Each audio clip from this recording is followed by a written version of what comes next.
So as we move forward, I would like to ask a series of questions. Number one, can a person with a portable unit or a walk-behind do the same quality work that a person with a truck mount can? Yes. What's the variable? What's the difference? Time. Look at the people that do high-rise buildings. They can't get a truck mount in there, but I would stack them up quality-wise against anybody with the biggest, baddest, chromiest, super suckiest truck mount out there. All right, so it all has to do with your technology. It all has to do with the process that you use. So having said that, how many of you know the pH value of every product that you use? Okay, normally there's a few. But I'm going to tell you right now, the pH is one of the biggest things you need to understand about your cleaning products. And we're going to teach you how to understand pH today. That's one of the biggest things we're going to talk about. So here's some of the topics that we're going to talk about today. Let's put one more rule in effect. Turn your phones off. And let's put a rule in effect. Every time your phone rings, you donate $5 to my Starbucks fund. Deal? Just out of courtesy to everybody else, let's make sure we put them on vibrate or turn them off. So today we're going to talk about pH values. We're going to talk about fiber identification. How do we identify the fibers that we're going to clean? We're going to talk about soil solubility. How do we take a solid soil and turn it into a liquid? All right, that's what we try to do when we talk about cleaning.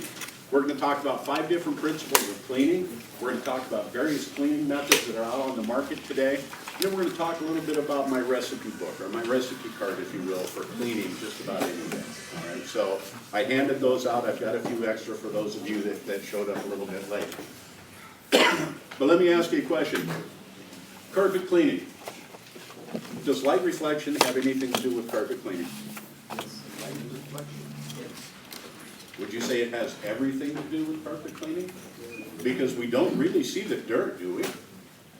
We see a dullness in appearance because light is being diffused because of the soils bonding to the fiber. So we can increase that light reflection just by cleaning. We're going to talk today about specialty spot and stain removal. I'm going to take you on a little trip I call color and what it is. We're going to talk about how to remove just about every stain out there on the market today. So having said that, let's move forward with pH values. The pH ranges between 0 and 14, with 7 being neutral. Everything between 0 and 7 is considered to be an acid. Everything between 7 and 14 is considered to be an alkaline, or a base, as we learned it in school. What we need to understand is that the majority of soil that we're going to deal with today ranges between that 4 to 6 on the pH range. So it's acidic in nature. So what's the pH value of your normal cleaning agent or pre-spray? Who knows? 10? No, 6 or 7. 6 or 10? All right. So if you look at it, where is a 10 according to where the soil is located? Just across the side of it. So what we're trying to do is neutralize the pH value of the soil and make it soluble and move. Now on your clipboard, everybody has a copy of this presentation. If you want to take it out and start taking some notes as we move slide to slide, you can use this as a resource as you move down the road a little bit. All right? So what we need to understand is we need to neutralize the pH value of our soil, remove it, make it soluble. Then we need to go back in a perfect world scenario and neutralize the pH value of our cleaning solution. So we would pre-spray with an alkaline and rinse with an acid. All right? So how many of you that have been in this industry long enough have ever put down a cleaning agent and had a spot or two turn pink or purple right in front of your eyes? Anybody ever experienced that yet? Okay, you know what caused it? It's what we call an indicator dye. The manufacturers of that fiber used an indicator, just like pH paper. They treated that fiber with a solution that told you you just spiked the pH value way too high. All right? So when you cleaned it, did the color of the carpet stay there or did it lighten? It lightened, okay. What happened is the pH was too high. And so you actually stripped some of the color out of it. So if you look at this chart, between 12 and 14 on the pH scale can actually strip color right out of carpet fiber.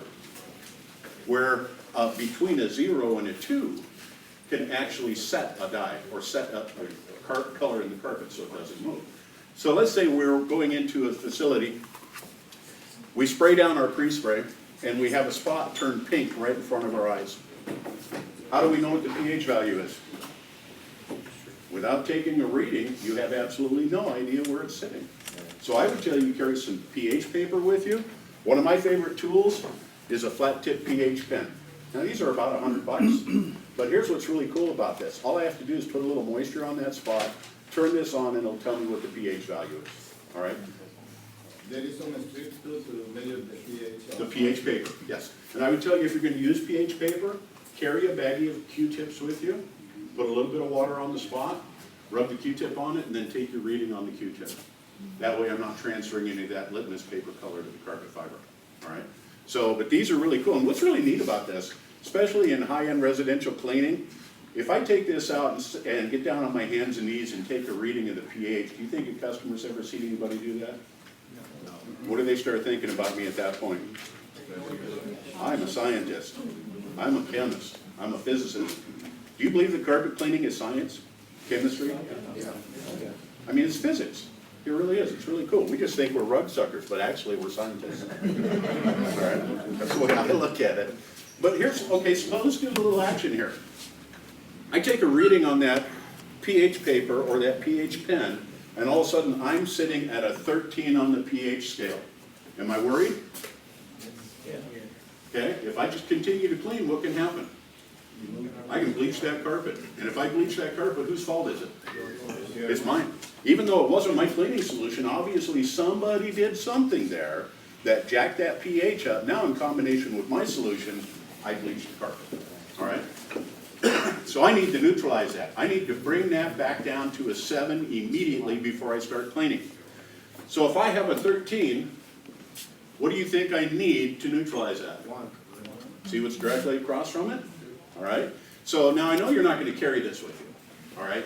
But I'm going to give you an equation so you can learn how to neutralize pH value immediately. All right? Your equation always equals 14. All right? Remember that. It always equals 14. I take a pH reading and I have a 12. What do I need? Everybody got that? 14 is cool. 14 will teach you how to neutralize pH. Just remember that equation. All right? So, I go in, I have a 13, I need a 1. What have you got on your truck that's a 1? Usually a 3 to a 5. Any other thoughts? How many of you have a rust remover? Rust removers are normally about a 1. All right? So here's my challenge to you. Learn the pH values of all your cleaning solutions. All right? You need to understand that. And if you don't have it and you can't find it, I know you can get a hold of these guys and they can tell you exactly what it is. But your challenge is you need to know what they are. You need to know how to use them, what soil you're neutralizing, and making soluble and moving. All right? So everybody remember 14? Simple and easy for you to neutralize pH value. If you learned anything out of this class today that's really cool, that's it. All right? And it's a simple equation. So everybody got an idea of pH now? All right, everybody gonna take my challenge? Learn your pH values. All right, really important if you want to neutralize, because you need to be able to go to your truck and get exactly what you need to neutralize that pH immediately. Okay? All right, so this just kind of reiterates my equation of 14. If I have an 8, what do I need? 6. Okay? 7? 7. All right, so it's very simple. I mean, you guys picked that up real quick. Just makes neutralizing pH value that much easier, that much quicker. All right? So here's some of the things that we see in our daily life. You know, we use pH value in our life every single day, and we don't really think about it. All right? So I told you that the majority of the soil that falls on carpets, tracked in, foods, liquids that we spill, ranges between a 4 and a 6 on the pH scale. Acidic in nature. The majority of food that we ingest is acidic in nature. What do you think the pH value of your toothpaste is?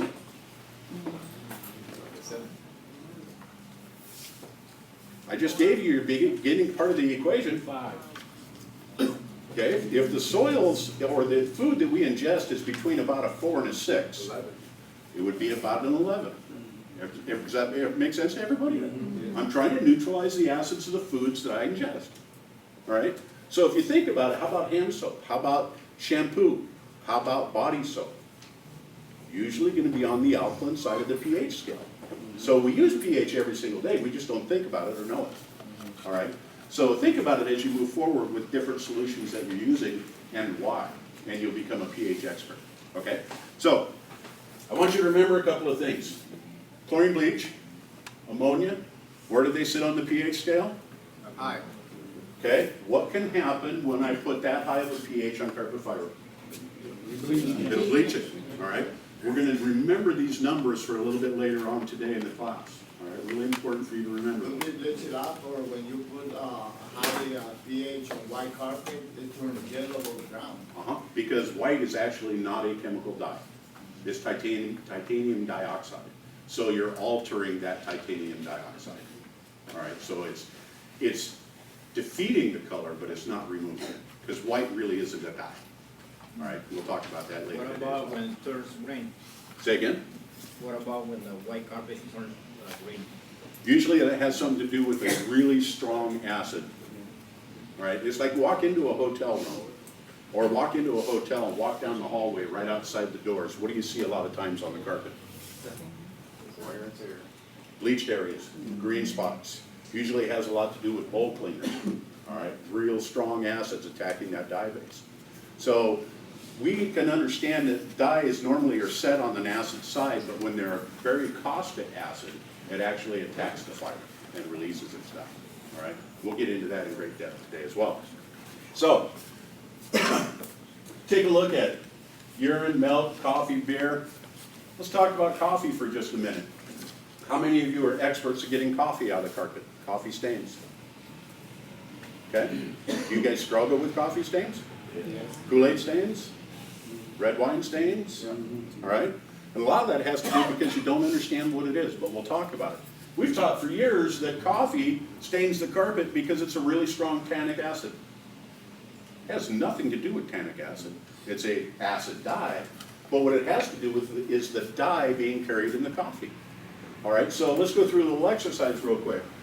I walk into a building or a high-end residence and I see a stain on the carpet. What do I need to ask the customer? What is it? What is it? Number one. What is it? Really important. What else? How long? How long has it been there? We'll talk about that in just a second. Anything else? Did you try cleaning it later? What have you done to it? You know what they're going to tell you? No. Haven't touched it. Nor do they know what it is.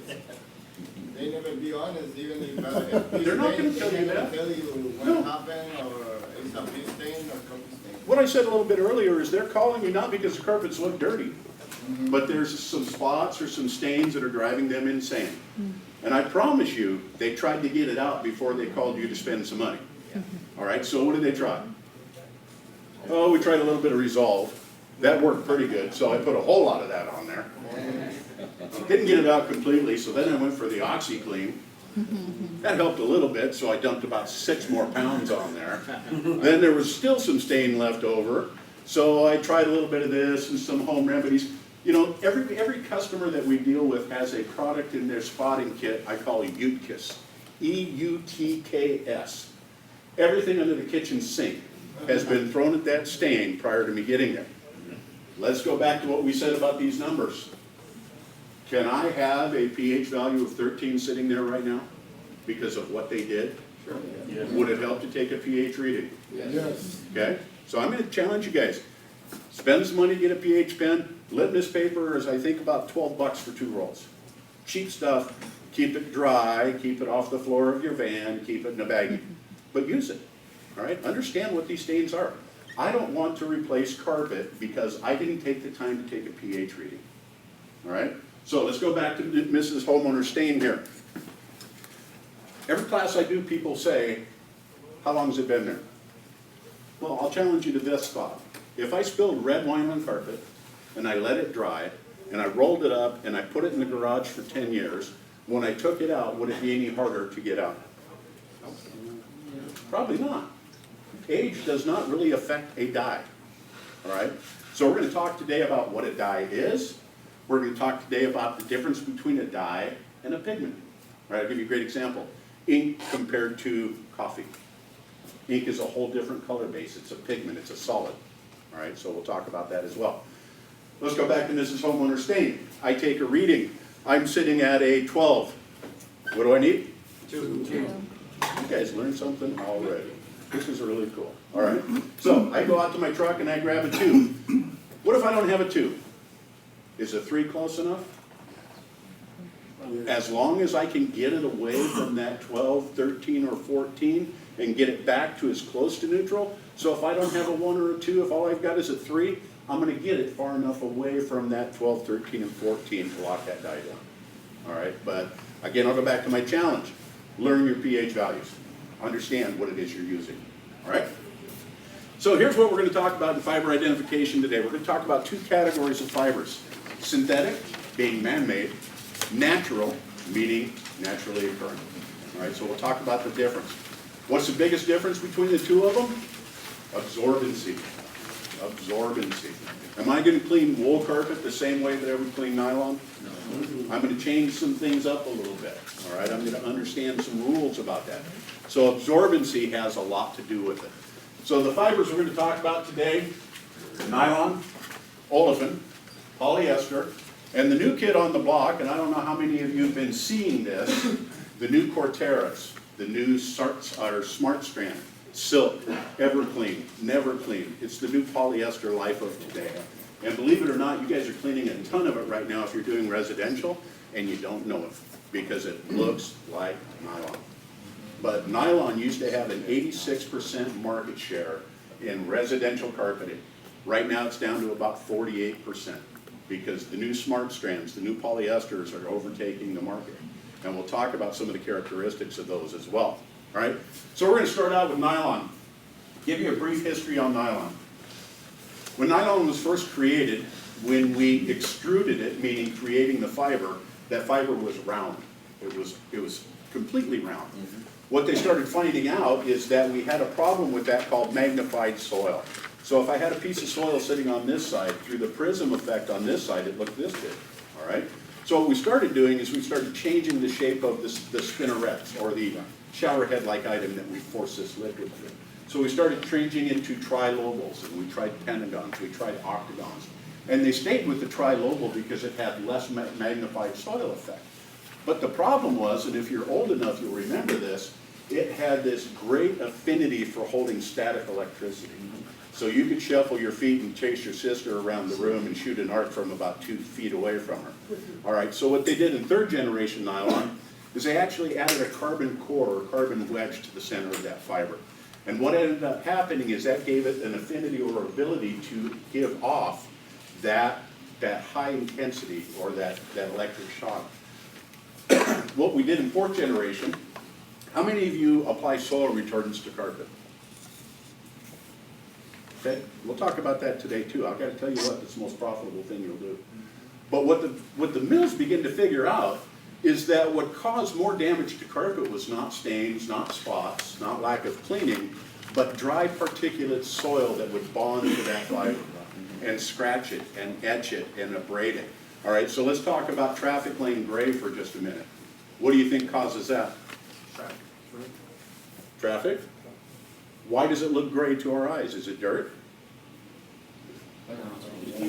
It has to do with light reflection. All right, so we've had a lot of abrasive soil conditions. I like to use this plastic tube as a great example. So in that high traffic area where I have all that abrasive soil that scratches, etches, abrades that fiber, does it dull the appearance? Does it appear gray to our eyes? Over here on this side where nobody ever walks, this is what we see. That's your traffic lane gray. So we have abrasive soil conditions that have occurred, but we also have one more problem: matting and crushing. All right, now a lot of people will walk in and talk to a customer about traffic lane gray and say, well, the carpet's really worn in this area. All right, is it really worn? Worn by definition means it's missing face fiber. All the fiber's probably still there, but it's scratched, it's etched, it's abraded, it's matted, it's crushed. Does that lessen light reflection? That reduces light reflection. In our eyes, it appears as what we consider soil.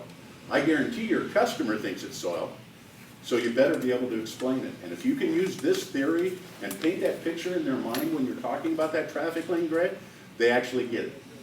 All right, so if you don't explain it before you start the job, and you explain it at the end of the job, what are you doing? You're making an excuse. Don't make excuses. Paint a picture in their mind before you start that job, and I guarantee you, they're not gonna question at the end. Now, from experience, I will tell you, in my younger years, I decided to show them that it actually really wasn't dirt. So I took a clean white towel, put some of my pre-spray on it, and went over and rubbed it down. Don't do that. I guarantee you can never get 100% of the dirt out. When I picked that towel up and turned it around, you know what they saw? Dirt. You know what I ended up doing? Cleaning the entire job again. All right? Don't do the white towel test. All right? You can never get 100% of it out. But use this image in their mind. Get them to understand where that scratching, etching, abrading, matting, and crushing has occurred. It's going to be gray to our eyes, and it has to do with light reflection, right? Light reflection and a reduction. All right, so if you get that picture in their mind, I guarantee you won't have any problems. So, reason I brought that up, manufacturers decided that if they put a soil retardant on there, what it did is it lowered the surface energy of the fiber. So we've always thought of Scotch Guard, Teflon, whatever, like putting a raincoat on the fiber, but it really wasn't. By using polarity and lowering that surface energy, dry particulate soil didn't bond to the fiber through electrical or magnetic forces. So it dropped to the base of the carpet and was allowed to be removed in normal vacuuming. Which brings up another great conversation. How many of you have a vacuum on your vehicle or in your closet? How many of you use it on every single job? What is the most detrimental soil to carpet fiber? Dirt, dust. Dry particulate, sand, clay, mica, limestone, feldspar, all the things that we find that's tracked into the carpet. If I'm vacuuming the carpet, am I helping the customer prolong the life of the carpet? Yes. I'm actually doing them a service. How often do your customers vacuum the carpet? Never. Hardly ever. But the reality is, I'm their resource for education. I'm going to explain to them that they can actually increase the lifespan of this carpet fiber by doing thorough vacuumings. All right? So did you know that putting carpet in your home is the most expensive investment you'll put in your home?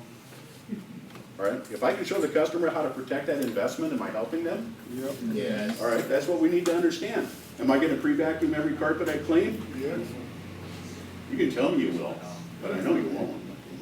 All right, like I said, I've been doing these classes for a long time, and we talk about this in great length through the whole class. But I know that the majority of you, when you leave tomorrow, are not going to be pre-vacuuming carpet.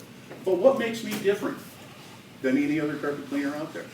What allows me to charge top dollar? Now, I don't know what your market bears here as far as cleaning carpets and pricing goes, but I'll share with you a company up in Seattle right now that runs a fleet of 18 trucks, high-end residential, every single day, 5 days a week, 10 trucks doing commercial work at night.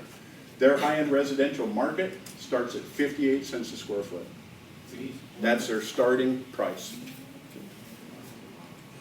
Now, I hear this in every class. Wow, really? Not commercial? No, commercial, we'll talk about that in a little bit too. Commercial cleaning is a great, it's not a profit center, it's a great cash flow item. All right, let's put it that way. So, but anyway, they charge 58 cents a square foot. You know why they can charge 58 cents a square foot? Well, that is part of their process. They do vacuum every single carpet. But number one answer to that, because they ask for it. Ooh. Oh, that was That's out there. outside. I thought I had coffee for the morning. Yeah, I did. That gets me excited. Anyway, they ask for it. They ask for it. Let me ask you guys as a group. If you went out and doubled your prices tomorrow, would you lose half your customers? Yes. Possibly. Possibly. Now, I'm not advocating you do that. But as a business owner, let's do some math really quick. Would you rather do 20 jobs a week at $100 a piece or 10 jobs a week at $200 a piece? All right. So how do you set your prices? First of all, you need to know what it costs you to do business. Has anybody ever done a P&L statement at the end of the year? Ever figured out what it actually costs you per square foot to clean if you drilled down that far? Most people haven't. I'll share some numbers with you. As a business owner, your fixed costs, your insurance, your fuel, your maintenance, your equipment, your chemistry, everything that you put into that business costs you between 10 and 14 cents a square foot to clean carpet. Those are your costs. If you're not doubling that or tripling that or you're being profitable, And I'll share this with you. There's a difference between putting a check in the bank and making profit. All right, so the whole idea is let's be profitable. All right, so let's go back to this nylon.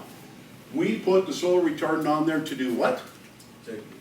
Protect it from dry particulate soil. Now we did find that it had some secondary benefits of resistancy to water and oil-based spots and stains. But it's not like putting a raincoat on the fiber. That's what we've always thought it was. We just reduced surface energy. All right. So 5th generation nylon, the new Stain Master quality carpets. We've taught for years as IICRC instructors that we put an invisible dye on it, blocking the amorphous dye sites and not allowing acid dyes to bond with the fiber. But all we really did is change the polarity again. If you look at it, what are the main stains liquid-wise that we have problems with on carpet? Urine, wine, Drinks. coffee, anything that carries a dye. Now, where are the majority of what's the pH value of the majority of the liquids that we ingest? Acid. So they're considered acid dyes. All right? So what they did in Stain Master quality carpets, they put on what we call an acid dye resistor. All acid dyes have a negative charge, polarity-wise. Think of a magnet for a minute. They have a negative charge. All nylon, when it was created, before it was treated, had a positive charge. So what happens when you put a positive and a negative together? They lock. They lock together. So all we really did with an acid dye resistor is change the polarity back to a negative. Now we taught for years you need to keep your pH values under 10. All right, for stain-resistant nylon. Reason for that is, once I get over that 10, I'm adding a positive charge back to that fiber again. So I'm not stripping anything off of the carpet, I'm just changing the polarity back to what it was originally, so now that acid dye can bond with it very easily. All right, so that's the history of nylon. If I had my druthers, all the carpet that I would clean would be nylon. Would you agree with that? Yep. Easiest to clean, best to clean, reacts the best to hot water and detergent. Love the stuff. But like I said, market share is going down. All right, so we need to be able to identify the fiber. So if you walk into this room and you look at the beige carpet back there, can you tell me what it is just by looking at it? I could probably guess it. It's either nylon or polyester. All right, there's some characteristics that are going to tell me what it is as time goes by. So if we look at nylon, here's some of the great features of it. Cleans extremely well. But here's a word that I want you guys to understand and remember. Resilient. Circle that. Do whatever you need to do it. Because when I start talking to customers about that traffic lane that's matted, crushed, flattened, it has a severe lack of resilience. Resilience is the ability for a carpet fiber to spring back to its original shape. Use that word. Because it's not so much what you say to a customer, but how you say it. Yeah, that's really flat there. That carpet has a severe lack of resilience, which sounds better. All right, so it's the words that you use. Resilience, the ability for a carpet fiber to spring back to its original shape. Nylon has great resilience, the best of any synthetic fiber out there on the market. All right, so once you clean it, it stands back up real nice, doesn't it? That's what I love about nylon. All right, it has great resilience. It's available in matting or in modular tiles, and it resists matting and crushing because of what? Because of its resilience. All right. So I want you guys to learn a lot of verbiage when you leave this class today. Use it with your customers. Be able to talk like you really know what you're talking about. All right? Olefin, polypropylene. Let's get this one thing understood. Olefin and polypropylene are one in the same. Polypropylene is the chemical name of olefin carpet. Everybody thinks they're different, but they're not. Olefin and polypropylene are one and the same. How many of you have ever cleaned polypropylene carpet? What can you tell me about it? It's made from oil. It loves oil. Oil stains are hard to get out of it. How about traffic lanes in polypropylene? Good or bad? Bad. Polypropylene has the biggest lack of resilience of any fiber out there on the market today. Those traffic lane grays happen very, very quickly. Us as instructors have always said, polypropylene comes pre-ugly, pre-matted, pre-crushed for you, because it takes about 6 months for that to occur. all right? So when I walk in, can I look at carpet and tell whether it's polypropylene or not? Should be able to, but I need to do a little bit of detective work, all right? I walk in, I'm always gonna see polypropylene in a low loop commercial, all right? Because of its severe lack of resilience, they can't make it in a cut pot. It wouldn't last, it would just lay down sideways, all right? So they do it in a low loop construction. So when I walk into that building and I start looking at the carpet, what am I gonna be looking for to be able to tell if it's polypropylene? Number one, traffic lanes. Are they matted, are they crushed? First question to the people that I'm working for is, how old is this carpet? Right? And if they say it's a year old, and I see a lot of those traffic lanes, what's my first thought? Polypropylene, it's olefin. There's not a question in my mind. So in a lot of high-end commercial buildings, we'll see low loop nylon. What's really cool about that is those traffic lanes don't show up as quickly. They may be dirty, there may be a little bit of light reflection change, but they're not matted, they're not crushed, they're not flattened because of its high resilience factor. All right? So here's some rule about polypropylene. One of the great features of polypropylene is it is solution dyed. Now what I mean by solution dye is when we create this fiber, when we melt all those plastic pellets down into a liquid, we actually put color in that liquid. So once we extrude that fiber and that fiber comes out and turns into a solid, the color's inside the fiber. It's not on the outside like nylon is. It's on the inside of the fiber. So in reality, I could dip that in chlorine bleach and it wouldn't affect the color, would it? Because it's inside the fiber. So I want you to think of solution dyed products as a carrot. Orange on the outside, cut it open, orange on the inside. Anything else that's post-dyed, not solution dyed, I want you to think of as a radish. Red on the outside, white on the inside. All right, solution dye, it's great fiber. I mean, it's great color holding ability. It won't sun fade. You can pour chlorine bleach on it. It won't take the color out because the color's on the inside. All right, here's the reason we solution dye it.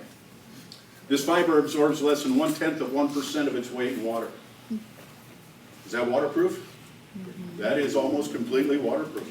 If I cannot get liquid to soak into the fiber, I cannot get it to take color out of that dye. So we have to solution dye it. Right? Color's on the inside, not on the outside. Here's some rules about polypropylene. Since it is almost completely waterproof, if I walk in there using a portable that's putting down 500 psi, when I pull that trigger, where's all that water going? Right to the backing, right through the pad, right to the glue, whatever it is, because it's not being absorbed into the fiber. Have any of you ever had a carpet brown out on you after you were done cleaning? Turned brown, yellow, cast on the hay? All right. Reason for that is you used way too much water. Like I said earlier, can we ever remove 100% of the soil out of carpet fiber? So if I let that carpet sit there wet for a long period of time, is it liquefying the residues in the soils at the base of the fiber? And as it dries, what happens? That wicks to the surface. When that water goes away, what's left? The residue. All right, I'm one of our technical specialists. I take technical calls all day long. I'll tell you a story about a guy last month. Hey Pat, listen, I was in one of your classes. I remember you talking about polypropylene. I didn't listen to you though. I went out and I cleaned one and the customer called me the next day and said it was brown. Now, just so you know, this is not cellulosic browning. We've had a tendency to call it that. But cellulose means coming from a plant. This is what we call residual browning. So I said, okay, how brown was it? He goes, man, it was really bad. And I said, okay, what'd you do to it? He goes, well, I went out and I re-cleaned it the next night. I said, okay, how'd that work out? Well, it browned out again. Okay, so what'd you do then? Well, I went back out and I re-cleaned it the next night. What's the definition of insanity? All right. So what he was doing was not changing his cleaning process, and he was reliquefying all that detergent residue or soil, and as it dried, it wicked to the surface. He was doing a great job of getting it out of there. Probably would have taken him a month to do it. All right. But here's my answer to that. If it browns out on you, don't go out and re-clean it. Obviously, there is a residue at the base of that carpet fiber that's going to follow your water. Where is my residue sitting right now? It's on the top. Why don't I go in and just clean the top? And I don't mean with a wand, I don't mean a walk behind, I mean a bonnet. Take a bonnet, dip it in a cleaning solution, wring the bonnet out. Do not spray the carpet, because then I'm giving whatever's at the base of that a vehicle to come to the surface again. Dip that bonnet, wring it out, put it on your machine, buff it. I guarantee it goes away. There are some companies that manufacture carpets that don't allow bonds. There are. Canvas Mills is one in particular. We'll talk about that when we get to cleaning methods. What about to go just clean it with a neutralizer? Neutralize the.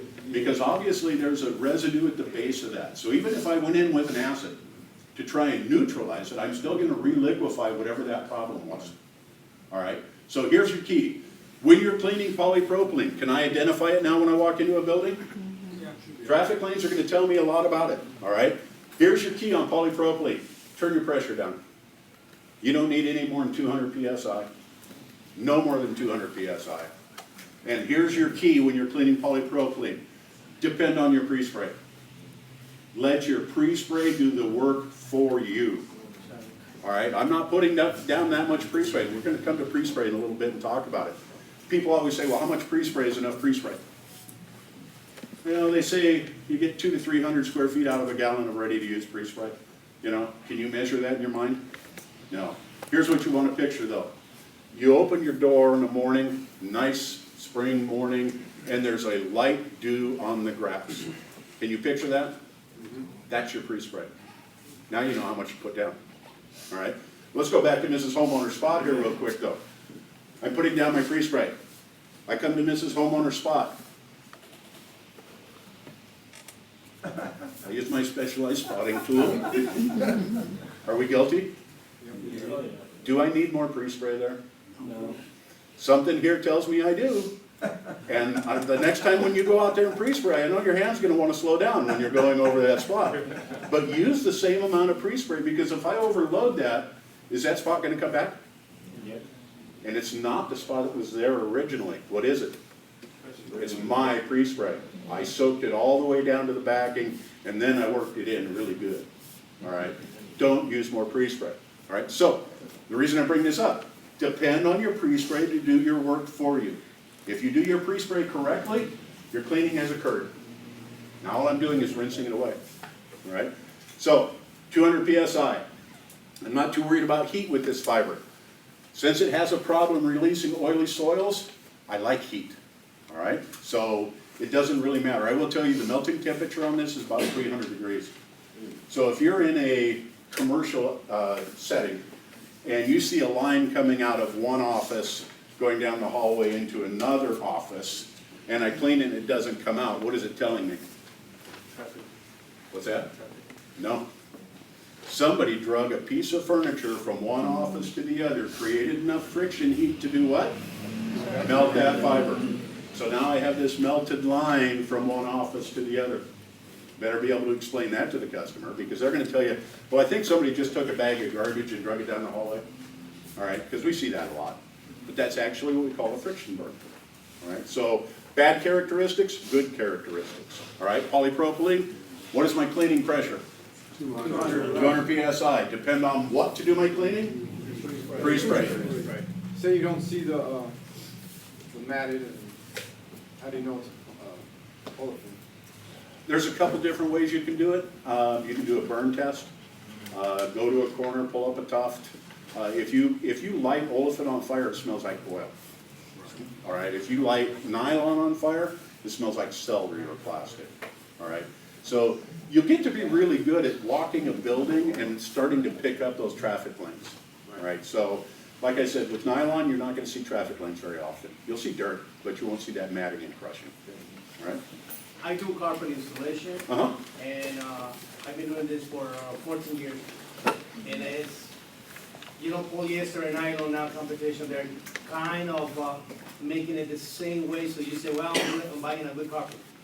So now when I go and touch it, it tells me 90%. If I see and I compare, that means that you go to a carpet warehouse and try to get different pieces and then try to see and touch it, and that's another thing that it might help you 80%. The biggest difference between nylon and the new polyesters is the denier, or the thickness of the filament. It is so fine with the new polyesters. It's a pretty dead giveaway if you look at it. Great way for you to visually see it. That's why they call it silk, all right, is it has such a fine hand or feel to it. all right? But it's real fine material. We'll talk about that fiber in just a minute. Yeah, so, I've noticed a lot of companies are going with the tiles, the carpet tiles. Uh-huh. And, we had one company tell us, well, all you have to do is pull it up and put it in the dishwasher. And we was like, yeah, good luck with that, you know. As if I wanna go around pulling up carpet tiles, you know. And have a dishwasher big enough to handle them. Right. You know, the thing about carpet tiles is when it first came out, the modular tiles were a phenomenal idea. Because if one gets stained or worn really bad, you just peel it up and you slap a new one in there. And I got news for you, if you put a new one right there in the middle of a traffic lane, it just blends in, right? It looks perfect. Great idea by theory, all right, just not real functional. But tiles are really cool. Let's say you're doing portable, cleaning or nothing, and, what is the skill of the pH, that you have to put, and you pre-spray? And you say you let the pre-spray do the job. Here's the great thing about Olefin. I could use a 13 on that and not hurt it. Why? Why? The solution dies, it's a carrot. So the only thing I'm worried about with really high pH is moving color. Since Olefin is solution dyed, I'm not too worried about it. One of the keys that you're gonna find, most of you, when you came in, I handed you a little packet when you came in the door. There's my recipe cards in there, or what I call my cleaning guides. One of the things you're gonna see in commercial cleaning is I ask for a high pH, because the majority of the fiber I'm gonna deal with is Olefin. All right, so, again, in real high-end commercial buildings, I'm not talking restaurants, casinos, and hotels, we'll talk about those in just a minute, those are mostly wool. But in that low-loop commercial aspect, the majority of it is going to be polypropylene. They all know it's gonna wear out real quickly, they all know it's gonna mat, crush, get ugly real fast. Why do they keep buying it and putting it in? It's cheap. It's really cheap, right? So, I never understood that concept. You can put nylon in there and it'll last 8 times longer, but they don't wanna make the investment, all right? So, let's go back to this again. Here's a good example of olefin and polypropylene and why matting and crushing occurs, sir. You say about no more than 200 PSI. Those portables, you can adjust the pressure. Most of the time, they do have an unloader on them. Some of them don't. If your portable has a 500 PSI pump on it, it will have an unloader. But most portables are 200 to 300 PSI set. And so knowing what your portable is really important. But there is some portable that you can adjust the pressure. There is some Mighty portable. Mighties, yes. It works like a truck mount, not like truck mount, but you can adjust the pressure. You know, I'll give you a great example of some of the new portables that are out there on the market today, like the Mighties, like the others. The only difference, considering I can have 500 PSI, which is like a truck mount, I can have 212 degree water because of their heating capabilities. That's like a truck mount, isn't it? Yeah. What's the biggest difference? Vacuum. It does not have the vacuum power that a truck mount does. So I'm gonna have to spend a lot of time doing what I call dry strokes, without the trigger being pulled, continually pulling that water back out of there. All right, so we'll talk about that when we talk about cleaning methods. I'm not sure if it's polypropylene, but in school districts, they have their carpet. I'm going to use a truck mount or a portable. The next day it smells like wet dog. What causes that? Wool. Wool? If it smells like wet dog, it's wool. Yeah. So How do we avoid that? you can't avoid the smell, but I will teach you today how to avoid it being wet the next day. Right? That's one of the biggest keys. Right? So here's an example on the left-hand side of polypropylene fiber with a lot of dry particulate soil involved in it. So all that dry particulate soil is bonded with the fiber. Now every time I step on that, what happens? Scratches, edges, abrades, makes it a little bit worse. All right? So here's what it looks like after I clean it. Notice all the damage that's been done to the fiber. That's that traffic lane gray, no matter what I do. Can I make it go away? Now there's a couple of products out on the market that claim that you spray this on there and it improves the look of the fiber. And it does, temporarily. But it's kind of like for those of you that wear glasses, if you get scratches or etches on it, there's some compounds you can rub on it, and it fills those scratches and etches in. That's kind of what this product is all about. But it wears off, it vacuums off, it cleans off. So you can't make it go away permanently. The only way I can do it is teach the customer to how not to let it occur. All right, and that means I'm going to vacuum, right? You won't. It's okay. All right, today's new polyester. Let me give you a brief example of polyester in history. Late 60s, early 70s, the mills came out with this brand new fiber. Oh my God, people, you're going to love this. It feels great to the hand. It feels great to the foot. It has a nice hand to the material. Here's the cool part about it. It is dyed with what we call a dispersed dye, not a regular acid dye method. So therefore, it's not attracted to acid dyes like urine, like Kool-Aid, like red wine, like coffee. And it's true. Nylon is not attracted to that very well. It has a lot to do with polarity and the dispersed dye system. But the problem with the polyester was it is second in lack of resilience only to polypropylene. So traffic lanes flattened and matted very, very quickly. Oil-based spots and stains bonded with it almost permanently, and you could hardly get it out. They sold trainloads of this stuff to apartment complexes. Apartment complexes put it in because it was fairly cheap, it looked great, and it felt great. Within 6 months, they were ripping it out and putting nylon back in. So polyester came and went, all right?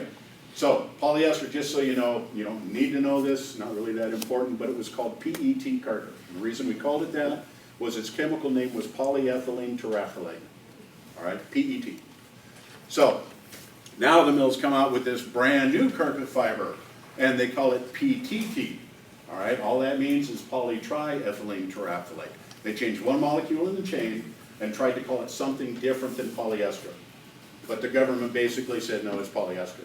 You cannot change the name. So now they're calling it Smart Strand Silk, Everclean, Never Clean, Triexta, all these big names for this new polyester. Now you're going to hear this from your customers. Retailers are telling their customers when they sell them the carpet fiber, you cannot use an alkaline detergent on this fiber. You have to clean it with just water. You ever tried to remove dirt with just water? Right? Doesn't work very well. But here's what the technical mills are saying. You call the mills technical department and ask them. They're saying, no, you're going to need to use an alkaline pre-spray on that. But you need to rinse it with an acid because they don't want any alkaline residue left on the carpet fiber. All right, so that's the new, and you're going to hear this from customers. Oh, you can only clean it with water. All right, so they bit into what the retailers have told them. It's not true. You just can't leave detergent residue on the fiber. All right, so now there's some customers out there may not even have that PTT carpet that tell you they just want you to clean it with water. Have you ever had a customer ask you that? Oh, I'm hypersensitive to all odors. I'll tell you a story. You went out to give a bid to a lady. Let me explain this first. There's a group of people out there that you're going to work with. I call them the 2% club. 2% of your customers are crazy. They're nuts. You know who I'm talking about? You ever run into one? All right. I think this lady was the chairman or the president of the 2% club. So we're talking, and she says, hey, listen, I'm hypersensitive to all odors, period. Matter of fact, your deodorant right now is starting to make me break out. So when you clean my carpets, first of all, I don't want you to use any detergent. I want you to clean it with just water. And please don't wear any deodorant. Okay, should I have walked away? Yes. Okay, is it okay to say no now and then, guys? Yeah. It really is. And it's okay to fire a customer. It is. We're here to make money. But you're going to find a 2%er is going to cost you more money in the long run than the lifetime value of what that customer would have been. All right, so I'll continue my story. I booked a job for Friday. I was going to clean it with just water. The carpet wasn't really that dirty, so I didn't feel too bad. Right? I didn't lower my price either. All right. So I knock on the door. No answer. Ring the doorbell. No answer. Wait a couple minutes. Knock. No answer. Call on the cell phone. Oh, I'm so sorry. I'll be right at the front door. I was in the back room. I'm sorry. So she comes to the front door. She's wearing sweatpants, sweatshirt, and she's holding a paint roller. I was painting the back bedroom. Did I walk away? I ran away. She was chasing me. No, no, no, come back, clean my carpets. Nope, no, see ya. Hey. You know how to take care of 2% clubbers? Collect business cards from people you don't like that are in your industry. Hey, this guy specializes in you get called up. All right, anyway. The new polyesters. Use your CSI skills. All right, you're going to be able to actually see those traffic lanes. If you think it's nylon or it's polyester or the new PTTs, start looking at those traffic lanes. All right, because they're going to wear down pretty quickly. They're going to lay down pretty quickly because they have a lack of what? Resilience. All right, their ability to stand back up, or think of a spring, if you will. They don't have that. And oil-based spots and stains stick to them really well. What we're seeing a lot of is people that don't wear shoes in their house, but they sit in the same chair all the time. There's this kind of dark area right where their feet sit. It's two things. Body oil and that lack of resilience. Okay, laying it down. So start using your CSI skills when you look at these carpet fibers. Try and figure out what it is. All right, so I'm not too worried about real high pH on this, but again, the mills are saying a lot of times if you use a really high pH, you void the customer's warranty. All right, what we're going to talk about today is the difference between an interim maintenance clean and a restoration clean. If I walk into a customer's home or building and they have not maintained that carpet like they're supposed to, is there a warranty? No. So I'm not too worried about voiding the warranty. All right, if I walk in and it's nice and clean and it's been maintained and they can prove it's been maintained, I'm going to pay attention to the rules. But let's talk about today the difference between maintenance cleaning and restorative cleaning. When I'm doing restorative cleaning, all the rules of safe go right out the door because my job is to remove the maximum amount of soil for the customer's dollar. Agreed? Agreed. Now, am I going to warn the customer of all the possibilities? Sure. Oh yeah. I'm going to let them know everything that could go wrong. But I need to remove the maximum amount of soil. All right? So, here's the thing. Look for those CSI clues. Traffic lane grays. Fiber laying down. Yeah, I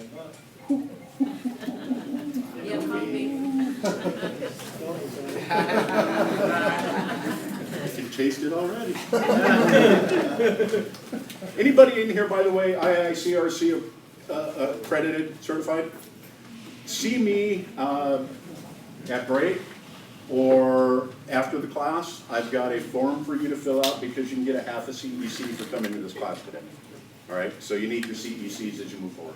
All right, having said that, look at the carpet fiber. What is it telling me? All right, to his point, I want you to actually get down and look how thick that fiber is. If it's almost hair-like, that's going to be the new polyesters. All right, so denier has a lot to do with that. All right, talk about natural fibers that we're going to deal with today. We're going to talk about wool. We're going to talk about cotton. Now, to your point and your question, why does wool smell like wet hair when I clean it? Because it's wet hair. Okay. I can't stop that. If I put water on it, it's going to smell like wet hair. We call it that wet dog odor. It's just, that's the nature of wool. All right. Now, I will tell you, go ahead. Yeah, one time a customer said, how could you justify when you wash a wool shirt, you know, why doesn't that smell? That's what a customer had said. Because you put it in the dryer right after you're done, didn't you? Yeah. Okay. you don't put wool in the dryer. I do. Really? Well, I got divorced over it. You're supposed to hang it. And if you put your nose right on it, it does. But the thing about it is we're talking a whole different gauge of fiber pile height and air trapped in the pockets. All right, so there's nothing I can put on wool to not make it smell like a wet dog. All right, it's going to smell like that. Now, if you're doing commercial, there are some tiles out there that kind of have an odor of a wet dog, but they're not wool. They're using a lot of hog's hair in commercial tiles today because it wears like iron. And it has that wet dog odor to it because it's hair, but it's not wool. All right, so don't get fooled by that. All right, all right. So we talk about wool fiber. We're going to see wool fiber in high-end hospitalities, hotels. Almost every hotel uses wool. Casinos, restaurants. And here's why are they willing to spend $100 a yard on wool carpet? It wears like iron. All right, think of Oriental rugs. I've seen Oriental rugs that were made back in the 1930s. Been used every single day and still look absolutely beautiful. Wool has the best what? Resilience of any fiber, okay? Resilience is huge when it comes to understanding wearability and wear retention. All right, so here's the reason that they use wool. Number one, it lasts forever. Number two, if you were to look at wool underneath a microscope, one fiber underneath a microscope, it would have a ton of scales on it, like a fish does, all right? What would those scales do to light reflection? It would basically reduce it, all right? So think about that for a minute, that reduction or diffusion of light reflection. It can hold a lot of soil before I actually see a change in light reflective qualities. Does that make sense to everybody? Yeah. All right, now let's take some of these wool fibers and put this real busy pattern in it. How much soil can that fiber hold before it actually looks dirty to my eyes? A ton, an absolute ton. That's reason number two that they do use it. Number three, low flammability. If you take a wool fiber and you put a lighter to it, it will catch on fire. But when you remove that lighter from that wool fiber, it extinguishes itself. So it is already flame retardant, which you need in hotels, restaurants, casinos, etc. So for three reasons, they put wool carpet in there, and they're willing to spend the money for it. All right, wears like iron. Fabulous material. Smells like a wet dog when we get it wet. But here's the key. I told you that polypropylene carpet absorbs less than 1/10 of 1% of its weight in water. Nylon will absorb about 15% of its weight in water. Wool can absorb almost 40% of its weight in water. How long will that take to dry? What's my key? Let's think about polypropylene. Use less water.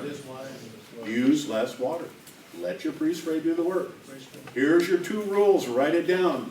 No more than 200 psi on wool.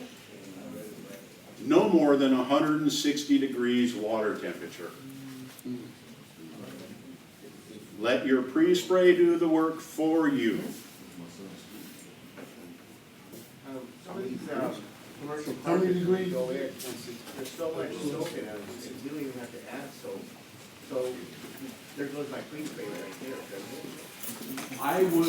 I would pre-spray it with something, whether it was an acid or something. I need to get that fiber wet before my cleaning process starts. And we'll talk about that when we talk about cleaning procedures. All right. And I agree, there's a ton of detergent residue left in carpet.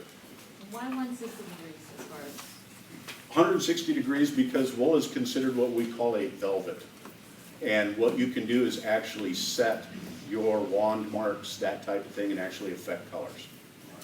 All right, turn your pressure down, turn your temperature down.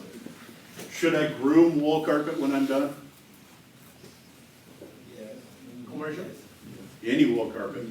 I need to remove my wand strokes out of that fiber before it dries. Okay, why? They're gonna stay for longer? They're gonna, well, it will dry faster. If I stand the fiber up, it'll dry faster.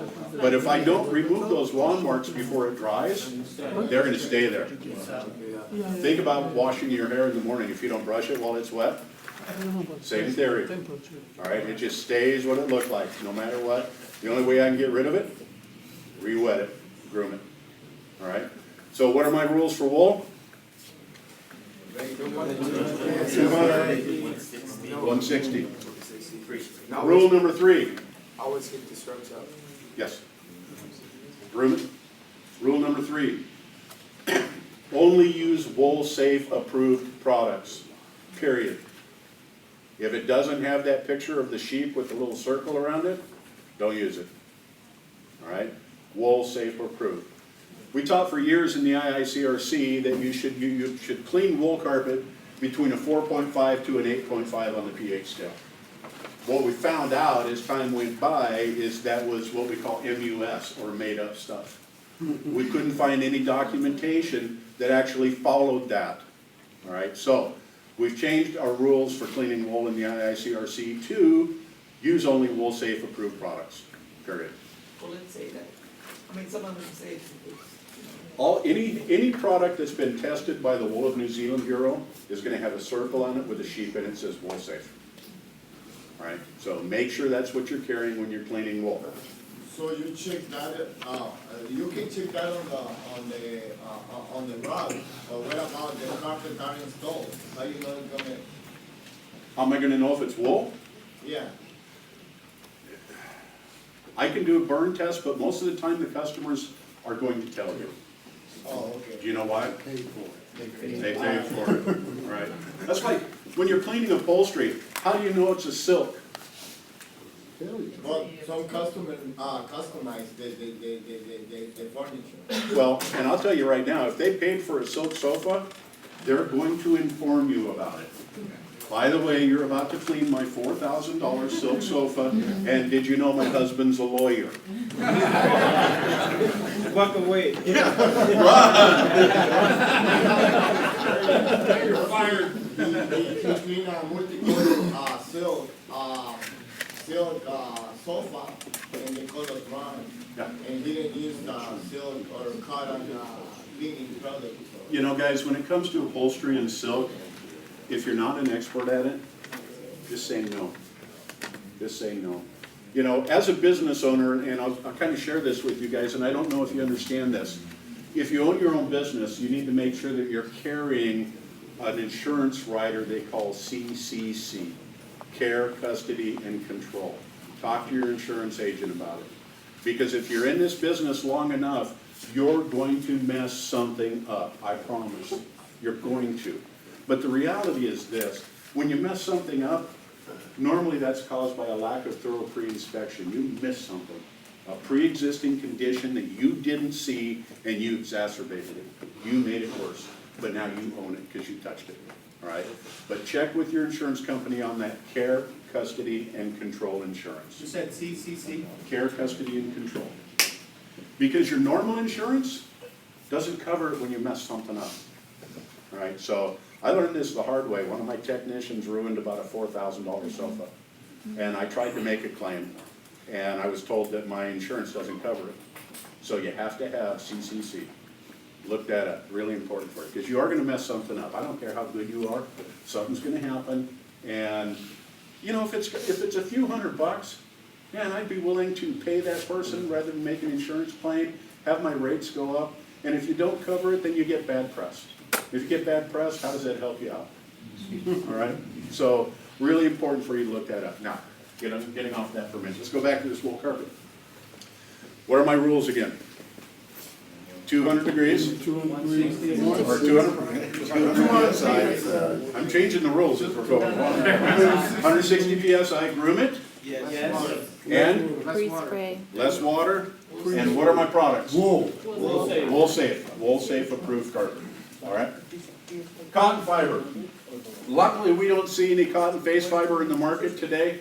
I will tell you that when I started in this industry, people love to put wall-to-wall cotton carpet in their bathrooms. Anybody here ever clean a wool carpet? How hard was it for you to push your wand across it? Sticks pretty good, huh? Yeah. Try a cotton. I mean, it hardly ever moves. So we just put it in the dishwasher, right? So, here's the key about the fibers that we're going to talk about today, cotton.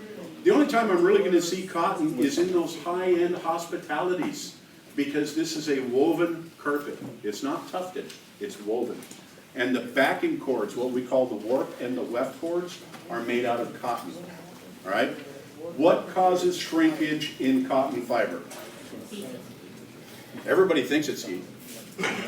But what it is, water has a lot to do with it. But absorption is what causes it. Now, I told you wool will absorb up to how much of its weight in water? 40. 40. Cotton can absorb upwards of 50 to 60% of its weight in water. Cotton gets a lot stronger when it's wet because it absorbs, it swells. So let's think about these warp cords and these weft cords for just a minute. So if my warp cord gets really wet, what does it do? It expands. What does that do to these cords? It contracts them. Absorption causes the shrinkage in cotton. So what is my key for a cotton backing? Don't get it wet. If I don't get it wet, it's not going to shrink. I watched an Axminster weave carpet on a water damage. peel tack strip that was nailed in concrete. Peel it right out of there because of the power of that shrinkage. All right? So if I follow my rules about 200 PSI, depend on my pre-spray, will that backing get wet? Here's your rule of thumb in pre-spray, cleaning, period. The backing of the carpet should never get wet. Period. That's not what I'm trying to do. I don't want the backing to get wet. Because I'm going to cause what? Wicking? Browning?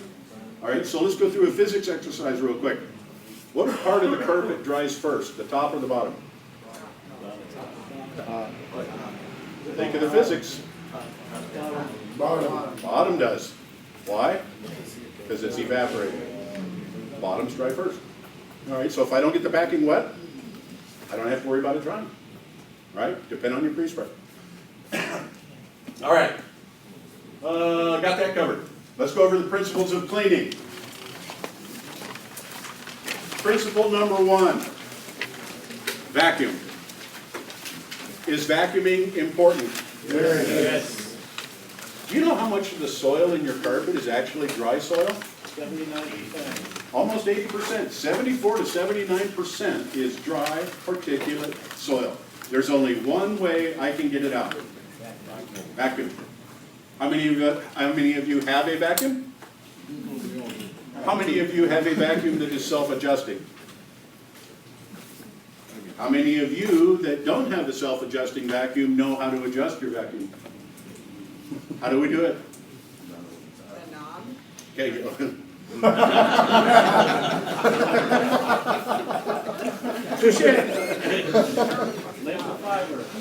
I'm going to have you come up here. What you've got to do is, I'm going to tell you, raise the vacuum up all the way, turn it on, start lowering it click by click. When the carpet is vibrating in front of the head of the vacuum, stop. We all have a tendency of thinking, if I lower that puppy all the way down there, I'm going to get that maximum dirt removal. What causes dirt removal with a vacuum? The lift. Airflow is one. There's something else that's really important. Agitation. I've got to get those particulates moving so that airflow can pick them up. All right? So if you don't have good agitation, you're not going to get good vacuum. All right? How often should I change my bag? 1/2 to 2/3 full. Any more than 2/3, what am I affecting? My airflow is decreasing, so I'm not maximizing it. Do we have a tendency of waiting until the carpet bag is a brick?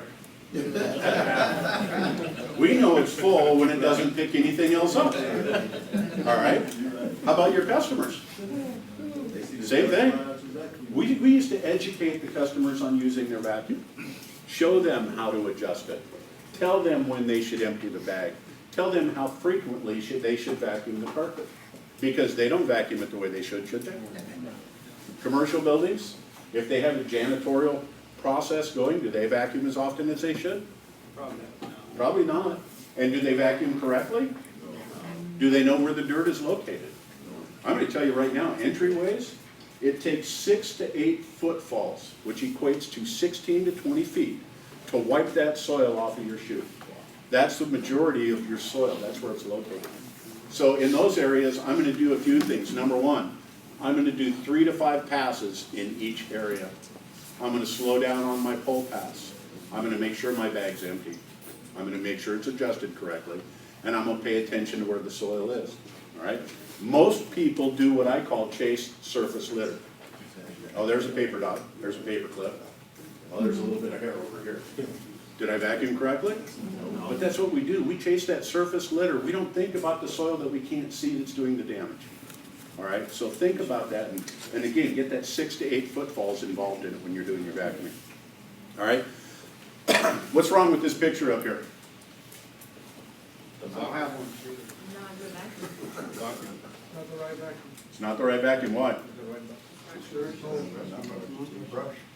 No brush. No agitation. Now, can I buy something to put on the end of this that will cause agitation? Whether it's a power head or a turbine tool, all right? I can do that.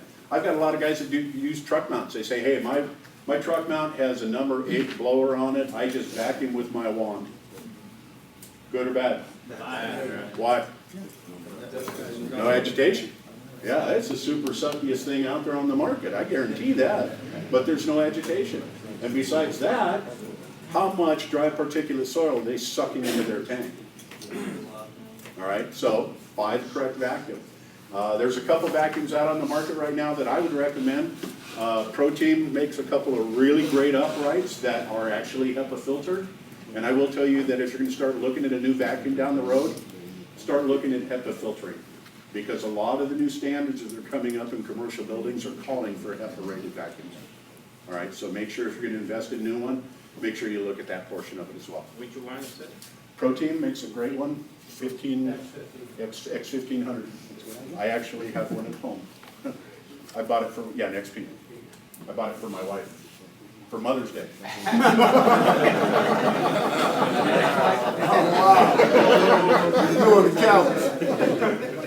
You guys ever do that? It didn't work out really well. Actually, I will share this with you.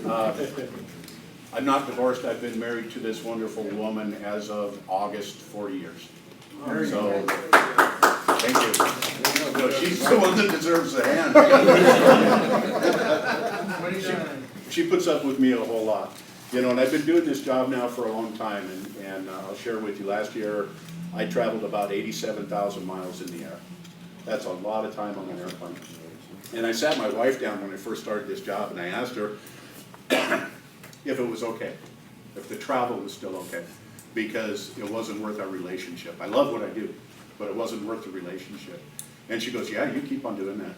It's like, really? You want me gone? And she goes, no, but the free vacations, flying first class with the air miles, and for our anniversary, I took her to Maui, and we stayed in the Waldorf Astoria Grand Wailea right on the beach for $30 a night on my Hilton points. And she's like, yeah. Get back on. So I was home the whole month of December, you know, and about 3 weeks into it, she's kind of tapping her foot like, do you have someplace to go? You're really starting to screw with my routine here. You know? So anyway, having said that, I'm just kidding about the divorce thing. So, but I am a diamond member with Hilton, which is the highest you can get. But my wife told me there is one level after diamond. It's called divorce. Because that means you're gone way too long. All right. What are my rules on vacuuming? Agitation. How about the bag? Okay, does that mean you have to actually look? You actually have to look. All right, that means you got to open it up. I know it takes a little bit of time to open that zipper and look, but make sure you change the bag. All right? Principle number 2. Of anything that you guys are going to get out of this class today, this is the most important thing I want you to understand. Soil suspension, your pre-spray. Most important part. Well, I skipped number 2. Happens. There you go. Pre-spray, soil suspension. This does all your cleaning for you guys. The cleaning occurs with your pre-spray. Now, if you use a walk behind, should I use a pre-spray? Most BSCs don't. Most janitorial companies will not put a pre-spray down. They're asking that portable, just like I would with my truck mount, to break the bond the soil has with the fiber, suspend it, and remove it in a nanosecond. Is it possible? No. For some soils. Some soils will move real quickly. But the reality is, my pre-spray does all my work for me. All right? What is the official name of a portable carpet cleaner? What do they call it? An extractor. What about a truck mount? An extractor. What is that telling you? All I'm supposed to use those for is to extract the soil, not clean. My cleaning wand, is it a scrub wand? It is an extraction wand. All right? So my pre-spray, how important is it? The most important thing it is. Now I've got guys all day long, I'll go to classes and they'll say, you know what, I don't want to spend the money on a pre-spray. Man, you're working hard. You're working really hard. So I'll share a couple stories with you. Like I said, I've been in this industry for 40 years. I was a cleaner and restorer for 28 years. Since then, I've been working for distribution and teaching classes, right? I will share this with you, don't take it wrong. I like this side of the table better than I like your side of the table. I don't miss pushing a wand, I really don't, all right? But here's the reality. I had a customer of mine when I was working in distribution, real nice guy, had 2 truck mounts, and for some reason, his entire database was nothing but bars, restaurants, and taverns. Can you imagine? Guy was working way too hard, all right? So he comes to me and he says, hey Pat, listen, he goes, I gotta clean this tavern. It's called the Sloop. It's where all the deadliest catch guys and everybody hang out down by Fisherman's Terminal. Place is a pit, it's a dive. The carpet is nasty, it's probably 8 years old. And this guy's been cleaning it for 8 years. And he came to me, he goes, Pat, I got to do the Sloop this weekend. He goes, I've been cleaning the carpet for 8 years. And the customers are happy, they always pay me, they always call me back, they don't call anybody else. But every time I clean that carpet, I just feel like, gotta be something more I can do. I mean, I'm just not satisfied with it. So I kind of asked him about his cleaning process. And he told me what he did, and I said, okay, I want you to do a couple of things. Number one, I want you to change your pre-spray. And I'll share this recipe with you guys later today. If you've got a greasy, nasty restaurant or a restoration clean where it's either clean it or throw it away, I got a recipe for it for a pre-spray, all right? So I said, what have you got for agitation, all right? So I'll do this real quick. How many of you pre-spray every carpet you clean? How many of you aggressively agitate your pre-spray in? How many of you do it with a rake? How many of you do it with something electrical? Bless your hearts, all right? So here's what I asked him. What have you got electrical that you can agitate the pre-spray in the carpet with? And he goes, I've got one of those rakes. And I said, well, that's not electrical, that's powered by Armstrong. And I said, I'll tell you what. I want you to come get my encapsulation machine, a CRB machine. Everybody know what that is? Yeah. A counter-rotating brush. All right, not one of these, but one of these. Okay. So I said, I'll let you take my CRB. I want you to buy these 3 products as your pre-spray. This product is your rinse. I want you to put it down heavy, not saturated, and I want you to grind the pre-spray in. I don't want you to just agitate it in. I want you to grind it in. So he came and bought the stuff, bought the machine, goes out, cleans the carpets, and he comes back Monday morning and he looks at me and he goes, how much is that piece of equipment? And I said, well, that unit's about $1,800 a piece. And he goes, I'll take 2. I said, seriously? And he goes, Pat, I've been cleaning that carpet for 8 years, and I never knew it was supposed to be red.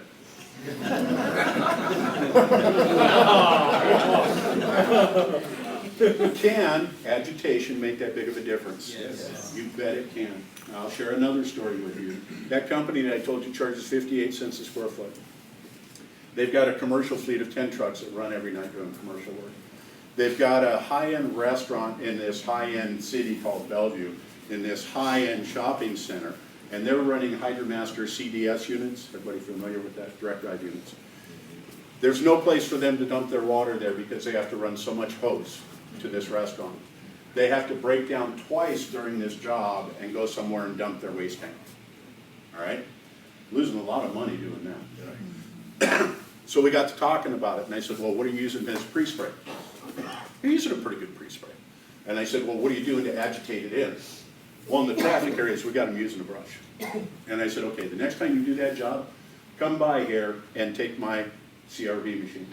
And I want you to train them on how to use this. Put their pre-spray down, agitate it, grind it in aggressively.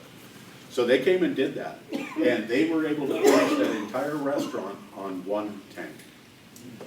Here's my challenge to you guys. I want you to go to a real dirty room. And I want you to put your pre-spray down the same, both sides. And I want you to aggressively agitate the pre-spray in on one side and do your normal on the other side.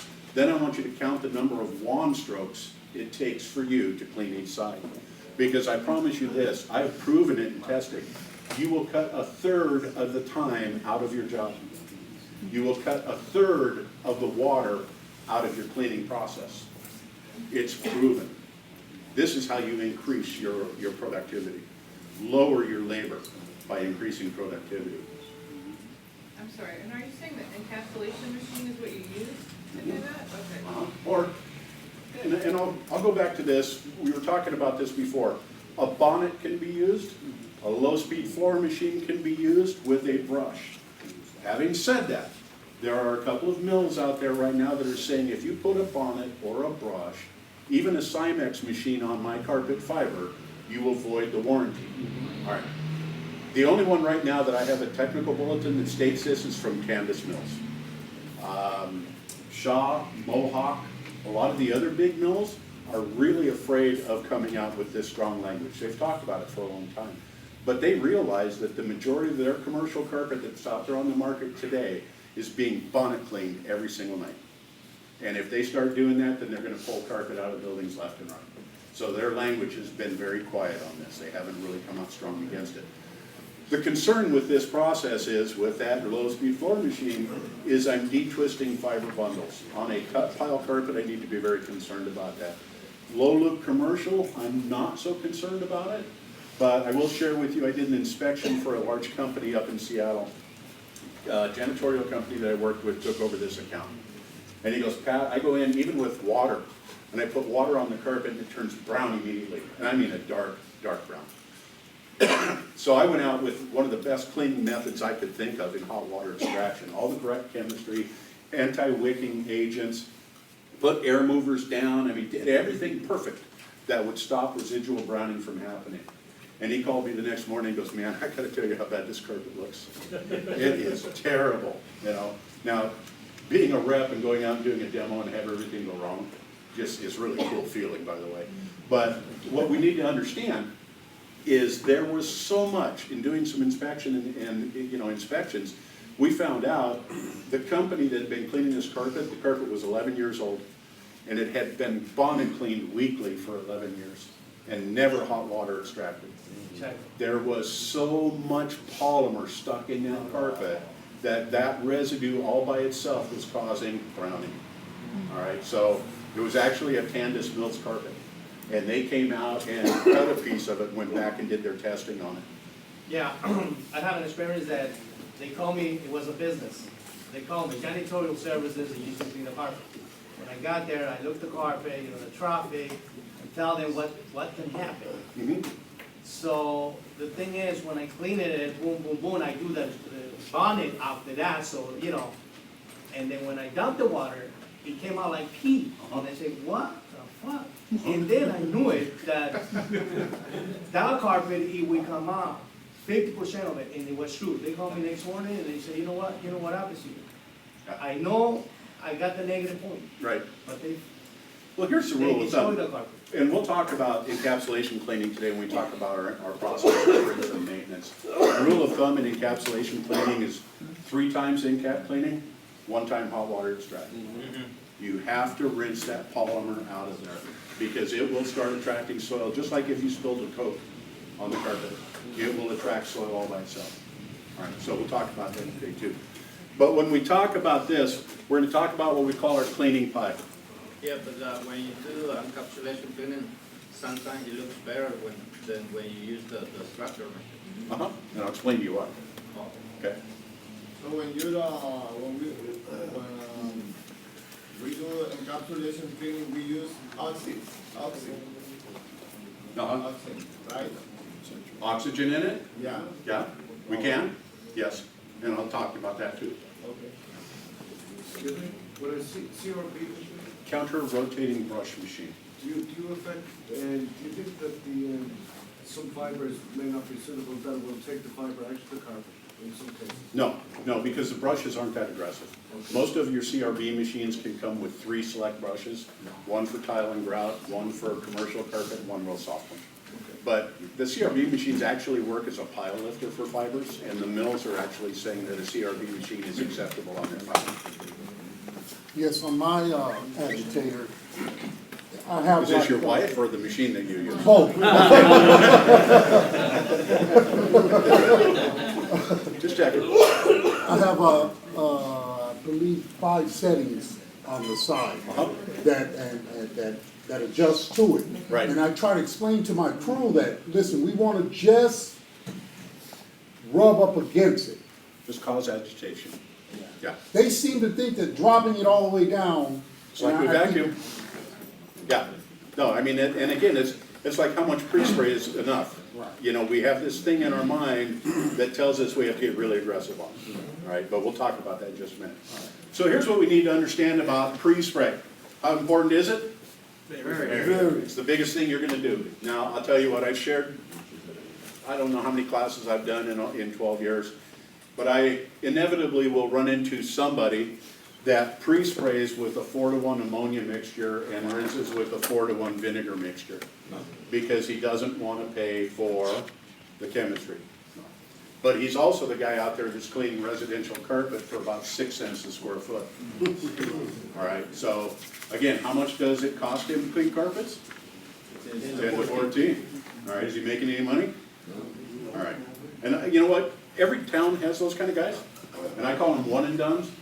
Customers will use them once, and they'll never use them again. All right, so we'll talk today about the difference between a customer and a client as well, right after break. Here's what we call the cleaning pie. We call it TACT. Time, the amount of dwell time we give the fiber to, or the material to work. Agitation, the chemical that we choose, and the temperature of our water. The cleaning pie is equal in all 4 slices. But if one slice disappears, one or the others must grow to fill in that pie. All right, for instance, the heater goes down on my truck mount. Can I get the same quality work done? No. Yes, with the strong solution. Something has to change. Either my pH goes up, more dwell time, more agitation. Yes, I can do it. It will probably take me more time to do the job, more water to do the job.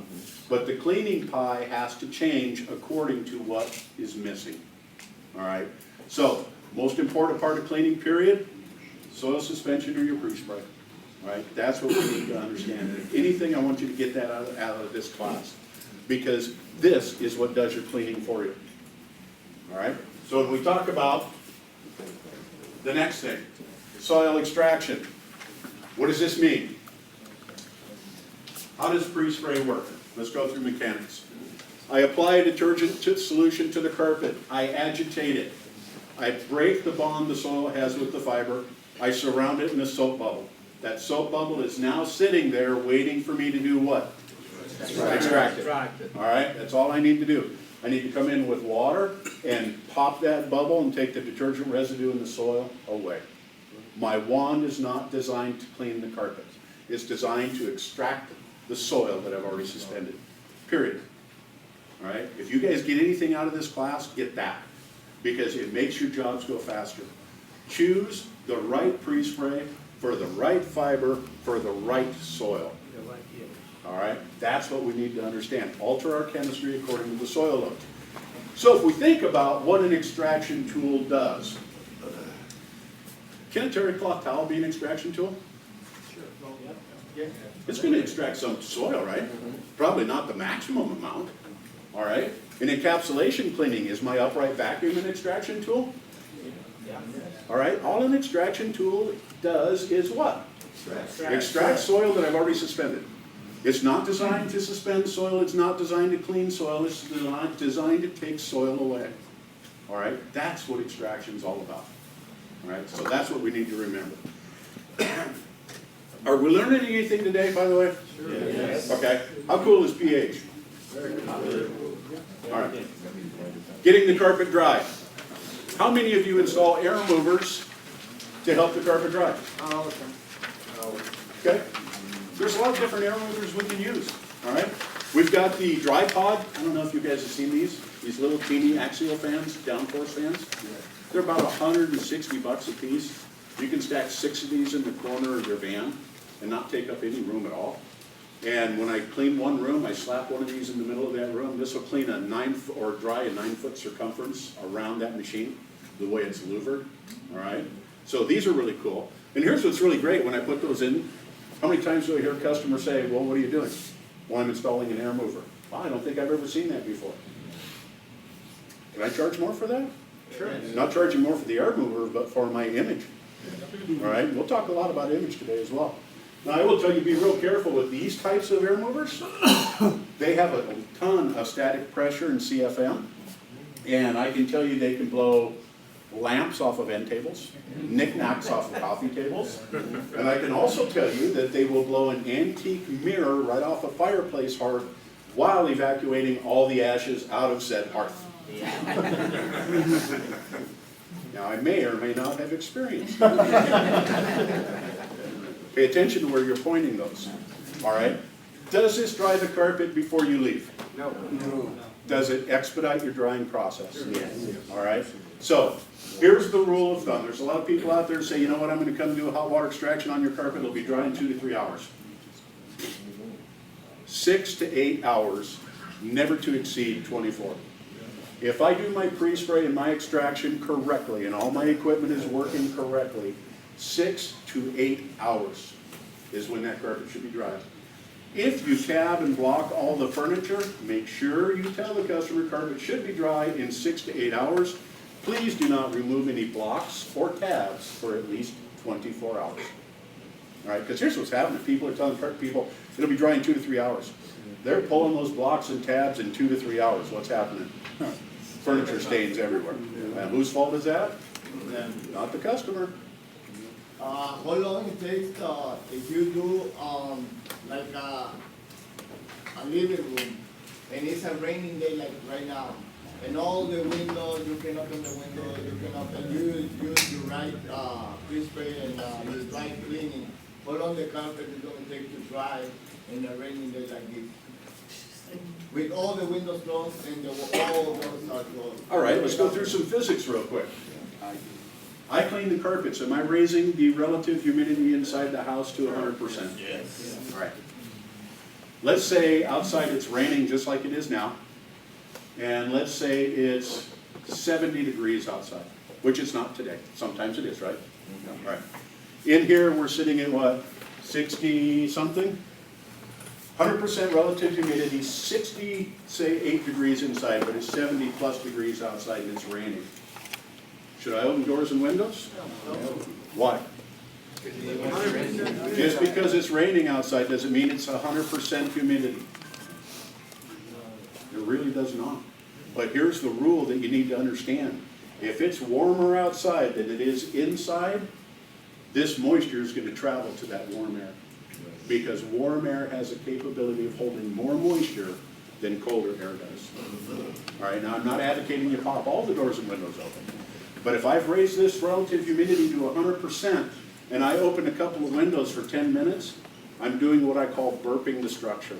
I'm letting that vapor pressure diffuse into that warmer air. So only 5 to 10 minutes is fine. It'll lower that humidity immediately. So if it's warmer outside, I would open a door or window for a little bit. But it has to be warmer outside. All right, so it's kind of water damage 101, if you will. All right, warm air attracts moisture or has a greater capacity for holding moisture. Right? So what if it's colder outside? Then I'm going to leave the doors and windows closed. Turn on their AC if they have one. Increase air movement. So if you don't burp the moisture, then the house will fog up, won't it? No. Just because it's 100% relative humidity doesn't mean I'm going to get condensation. All right. Now in a water damage situation, if I create too much evaporation too quickly, I can get condensation. But what you're going to find is what happens. If I keep this structure closed and I clean the carpet, where's all the moisture go? Into the air. Goes in the air, but where does it go from there? All of your other contents and structure absorb that moisture. It reaches equilibrium. All right. Yeah, we do have some what we call vapor pressure diffusion through windows, through walls, that type of thing. That vapor pressure, because wet always moves to dry. Always moves to dry. All right. So that's kind of carpet or water damage 101. All right, so let's go back to this. Some other things I can do.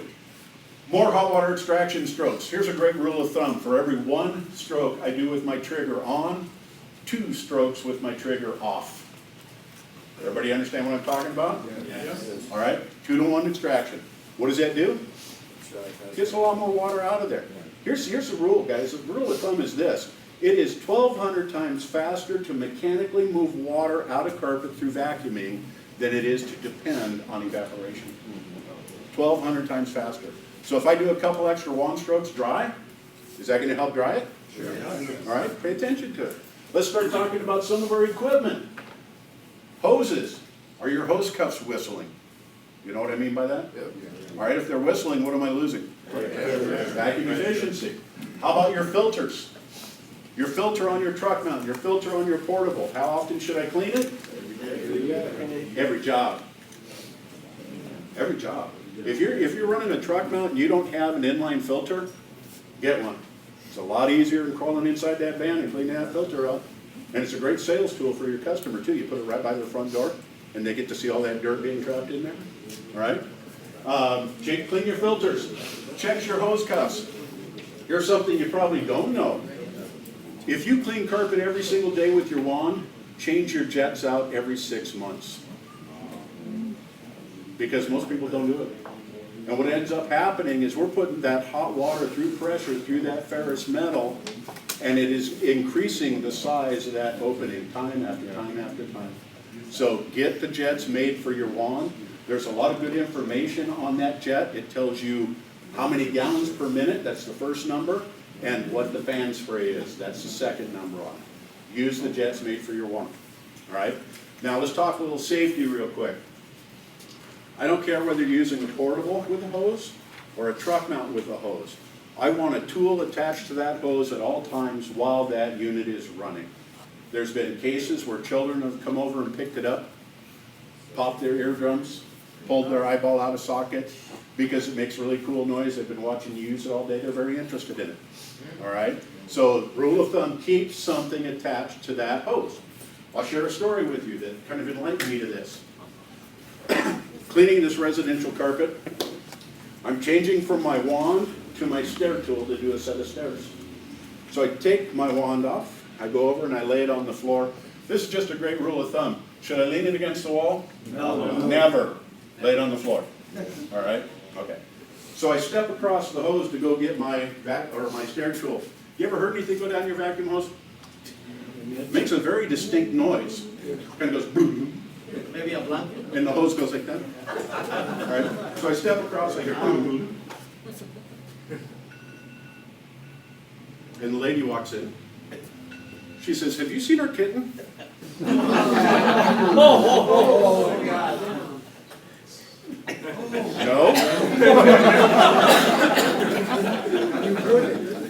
Keep my eyes open though. She says, "All right, I don't know if he got out the door or not." Not sure. So as soon as she leaves the room, of course you know where I'm going. Go out to the truck, turn it off, open the lid, and it was my spotting towel that had fallen out of my back pocket. What did this feel like when she asked that question? That's when I learned I never have that hose on the ground without something being attached to it. Because I cannot tell you what happened in here when that question came up. Because all I could picture was this cat at a high amount of speed cleaning my vacuum hose. Which leads me to another thing I learned on that same day. Your vacuum hoses, whether it's a portable or a truck mount, start to stink after a while. All right, you're putting a lot of nasty stuff through that. Every once in a while, hook it up, take a towel, soak it in detergent, and suck it into your filter basket 2 or 3 times. You'd be amazing, A, how dirty that towel gets, and B, how clean your hoses smell after that. All right? So, another rule. When you're cleaning out your tank, truck mount, or if you're using a portable or a walk behind, whatever it is, when you're done rinsing it out, and I should do that after every job, yes? Yes. All right? When you're done rinsing it out, leave the lid off of it. Sometimes I use an odor control for my hose. That's okay, as long as I do a thorough rinse. Agreed? Yeah. And I just say, you know, that's a great way to do it, but clean it out. If you remove the source of the odor, Yeah. suck that towel through there, Yeah. and, you know, pour that odor control on that towel. Yeah. But here's the rule. Truck mount or portable, leave the lid off of it while it's drying, especially on the truck mount. Because what happens if you don't crack that lid or leave the lid off of it, all that moisture in that tank condensates and runs down that hose into your vacuum blower. And that will seize your blower. Same with your vacuum motors, all right? Leave the lid off it, let it breathe, all right? Let it breathe until it's dry, all right? So, back to this.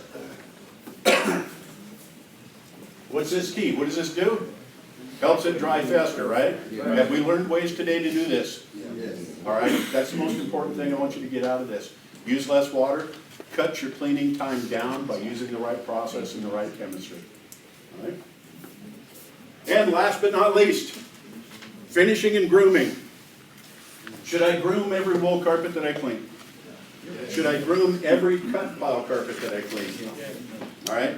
Do I have to groom commercial loop carpet? No. Unless I'm applying a soil retardant. All right? If I'm applying a soil retardant, I'm going to brush it in.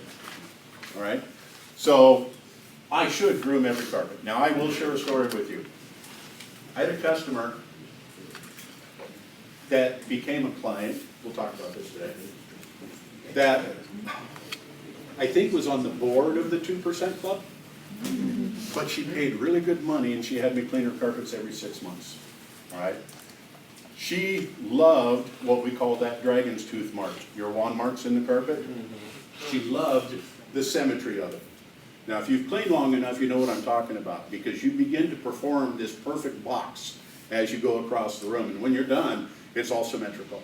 And she loved the look. As in her mind, as she said it to me, I can tell you didn't miss a single spot. You know?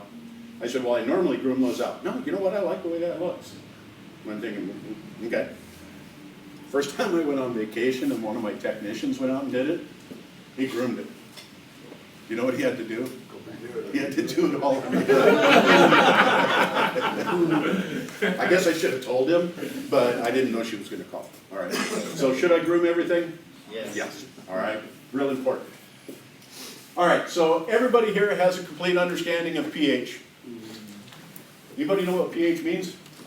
Potential hydrogen. Potential of hydrogen release. All right. Really good. Not many people know that. All right. pH and solubility. Everybody's going to take my challenge, yes? Sure. Learn the pH values of all your cleaning solutions. Learn how to alter them according to your soil load. When do I need higher pH? What do I need to neutralize? What's my equation for neutralizing? 14. All right. So solubility of the spot. Water-based, food, drink, fluids, oil-based, gum, tar, grease, paint, insoluble soil, dirt, skin, hair, copier toner, and pigments. All right. We've taught for years that you should go in and pre-treat all your spots and stains. That is so old school. I'm going to tell you right now, with today's new carpet fibers, the majority of spots and stains will release with normal cleaning. So I would tell you go clean it first. Then if you have to go back and post spot, that's what I would do. Now the only time I'm going to change that rule is when I'm dealing with a pigment. Ink, permanent marker, paint, copier toner, makeup, everybody follow what I'm saying? Because those don't clean out your normal process. So I'm going to pre-treat those, but I'm not going to pre-treat anything else. Coffee stains, red wine stains, I'm going to let them stay there. I'm going to try and get them out in my normal cleaning process. Why waste my chemistry? All right, so old school, we used to go and pre-treat everything. But with today's new fibers, it's amazing what releases in our cleaning process. All right, so think about the soil you're dealing with. Think about what the category it fits in. So if we look at this, what I said earlier is interim maintenance according to restoration cleaning. Understanding the soil load in that carpet fiber is the most critical thing you can have. Have you ever had a customer call you and ask you on the phone how much you charge for cleaning? Yes. How do you answer that? Every carpet is different. That's good. Okay, I never quoted prices over the phone. I would tell them we normally charge by the square foot, or some people charge by the room. But every job is different. Well, I just really need a price. Well, and here's what I used to do. I'd say, listen, let me give you an example. If you woke up this morning and your car was running really rough, and you called your mechanic and you said, oh man, my car's running really rough, how much is it going to cost to fix it? What's he going to say? I don't know what's wrong with it. It's the same thing with your carpet. I don't know what the soil load is. I don't know what the soils consist of, how bad the spots and stains are. I will come out at no charge and do a free inspection. All right, notice I didn't say quote, a free inspection. Right? It's not so much what you say, but how you say it. What about when some customers, they don't like when you say, oh, well, I have to go see the carpet, and then we give you the final price, and they cannot, or they say, oh, no, thanks. So what about, if we say we have a minimum charge? You can say you have a minimum charge. And then after, if it depends how dirty it is. Depends on the soil load. We give you the final price? I would still not give them a final price over the phone. I would say, you know, here's our minimum charge. Okay. You know, and again, I don't know what the soil load is. I don't know how frequently it's been cleaned. There's a number of things I need to know from you, but I'd rather not quote you on the phone because first of all, customers have no idea what a square foot is. All right?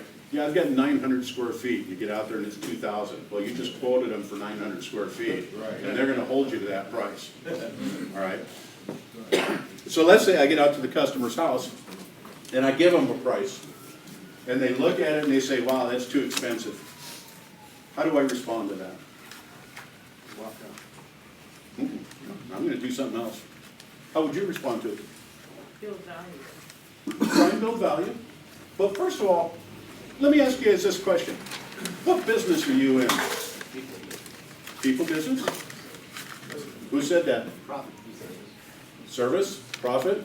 Selling time. Saving time? Selling time. Selling time? You're in sales. Are you in sales? Yes. You don't think about it that way, but you're in sales.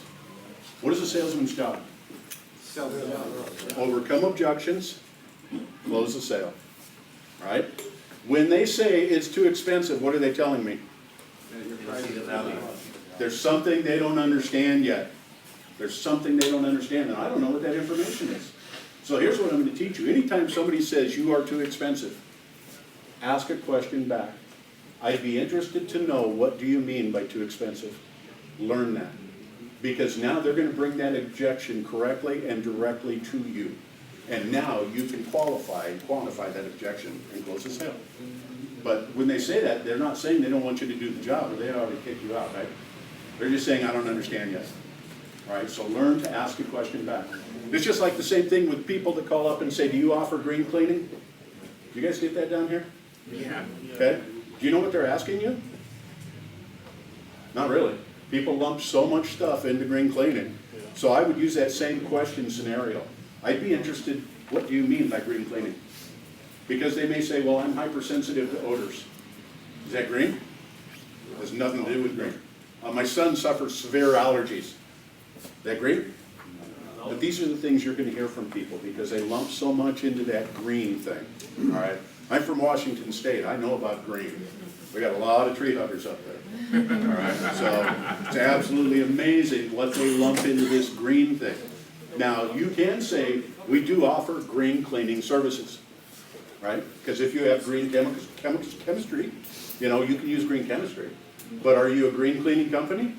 No. Did you drive a fossil fuel burning vehicle out to their house? Right? We have to be careful what we talk about when we talk about green. But learn to ask a question back because we are in sales. All right? Wouldn't it be great to be able to ask a question in the very beginning of your inspection, be able to bring all their objections right to the forefront without having to probe? Yeah. Learn this question. I'd be interested to know, Mrs. Homeowner, when it comes to choosing a professional cleaning service to clean and maintain the appearance of your carpet, tile and grout, whatever it is, what is your first and foremost decision in making that choice? Because they're going to bring a lot of information to you right there with that one question. Well, I want the carpets to be drier quicker than 3 days. What does that tell me? All right, somebody cleaned it with ammonia and vinegar. All right, somebody didn't know what they were doing. Or, you know, the spots and stains come back, or whatever it is. You can bring all that information just with that one question. Now you know what all their objections to carpet cleaners are. All right, so great question for you to learn. We started late today. Let me tell you, 95% of my carpet classes start late. They did a study and a survey from carpet cleaning customers, and they asked them, number one, what do you expect from your carpet cleaner? You know what the answer was? They expect you to be late. Are we guilty? Yeah. We really are. As an industry, we suck at being on time. We have a tendency of booking ourselves so tight that we lose time schedule. Even if we have a phone, they still expect us to be late. Right? Kind of amazing if you think about it. But like I said, when people tell me, you know what, a lot of people are calling, they're going to be a little bit late. Am I surprised? No. I was a carpet cleaner, I get it. All right, we all do it. Some customers, you give them a hour, and then it passed like 5 minutes, they call you, right? Oh yeah. Well, they're watching.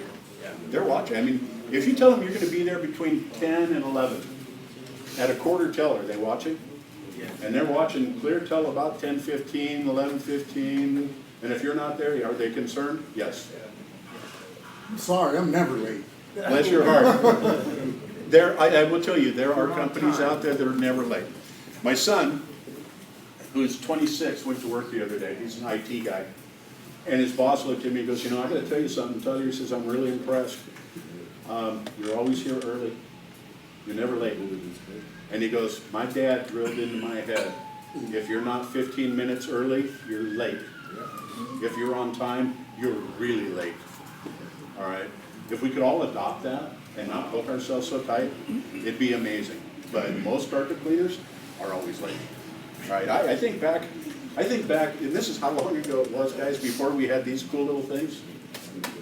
We all carried a roll of quarters in our truck, so we could pull over the side of the road and go to a payphone. I don't know if you guys know what that is. This little Superman changing room thing, you know.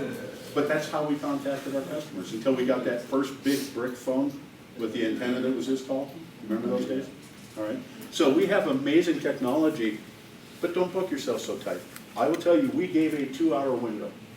I gave my guys 3 jobs a day. I had 4 trucks. Gave my guys three jobs a day. First job, 8 o'clock. Don't be late. Second job arrival time would be between 11 and 1. Third job arrival time would be between 1 and 3. All right, that gave them a lot of time to A, do the job right, not be late, but also maximize every single job. We're going to talk a lot about that today too. All right, so don't be late. Okay. Restorative versus intra-maintenance and extraction methods. Here's the reality. 74 to 79% of the soil in carpet is dry particulate soil. Can only be removed one way. What is it? Vacuum. And we're all going to start vacuuming, right? Yeah. It's okay. I get it. All right. Oil-based, 6%. Water-soluble, 10%. All right. I'm not worried about water and oil-based spots and stains. I can get those out very easily. Right? That's simple for me. The damage done by this, I can't fix. So I want to prevent it. All right? So, spot versus stain. Let's use some verbiage here. What's the difference between a spot and a stain? A stain adds color. And not always permanent. A discoloration is permanent. A spot adds substance. A sugar, a starch, something else like that. So spot versus stain. So is a coffee stain the correct term? Because it adds color. Wine stain? Kool-Aid stain? All right. So spot versus stain. Learn how to talk to your customers about that. All right. Difference between a dye and a pigment. Dyes are carried in a liquid form. Pigments are usually carried in a petroleum base. Ink, permanent marker, copier toner. Once that moisture evaporates away, what's left there is that color, but it's in a solid form. And I know it's not going to come out. All right? So let's go on this little journey I call color real quick before we break for lunch or break. Let's pick on somebody. What color is your sweatshirt? Blue. Would everybody agree his sweatshirt is blue? Yeah. What if I told you his sweatshirt was every color except blue? You're right. What is color? Reflection of Reflection and absorption of light. All right? What is a dye? A dye is a chemical that alters the way a fiber absorbs and reflects light. So that shirt has been treated with a chemical that is absorbing all the colors of the light spectrum, but reflecting that blue back to our eyes. Right? Does that make sense? Yes. All right? So, besides you getting mad at me for ruining your work shirt, if I pour chlorine bleach on that, what happens to the color? Where'd it go? It's not reflecting. Still. Still, it's not reflecting. Was it ever there? No. Or is there a chemical on that material that is altering the way that light is being absorbed and reflected? Okay? So I want you to change the way you think about stains. All right? What is it in chlorine bleach that made that color go away? Turn on white. pH. High pH number 1. but a huge release of oxygen. A huge release of oxygen. All right? Anybody in here ever make a red stain go away? How'd you do it? Oh, well, for the rest of it, like the red dye treatments and the neutralizers and whatnot, extract it out. Okay, what does red dye treatment do? Well, when I use the red dye, I'm spraying it on there, Uh-huh. agitating it, it's like a wine stain, I just wash it out, clean it out. Okay? Okay? Heat activation, wet terry cloth on a red stain, put an iron on, and it will transfer it on the terry cloth. Okay. We've called this a heat transfer system for years, but what color is on that towel when you're done? Reddish peach, orange.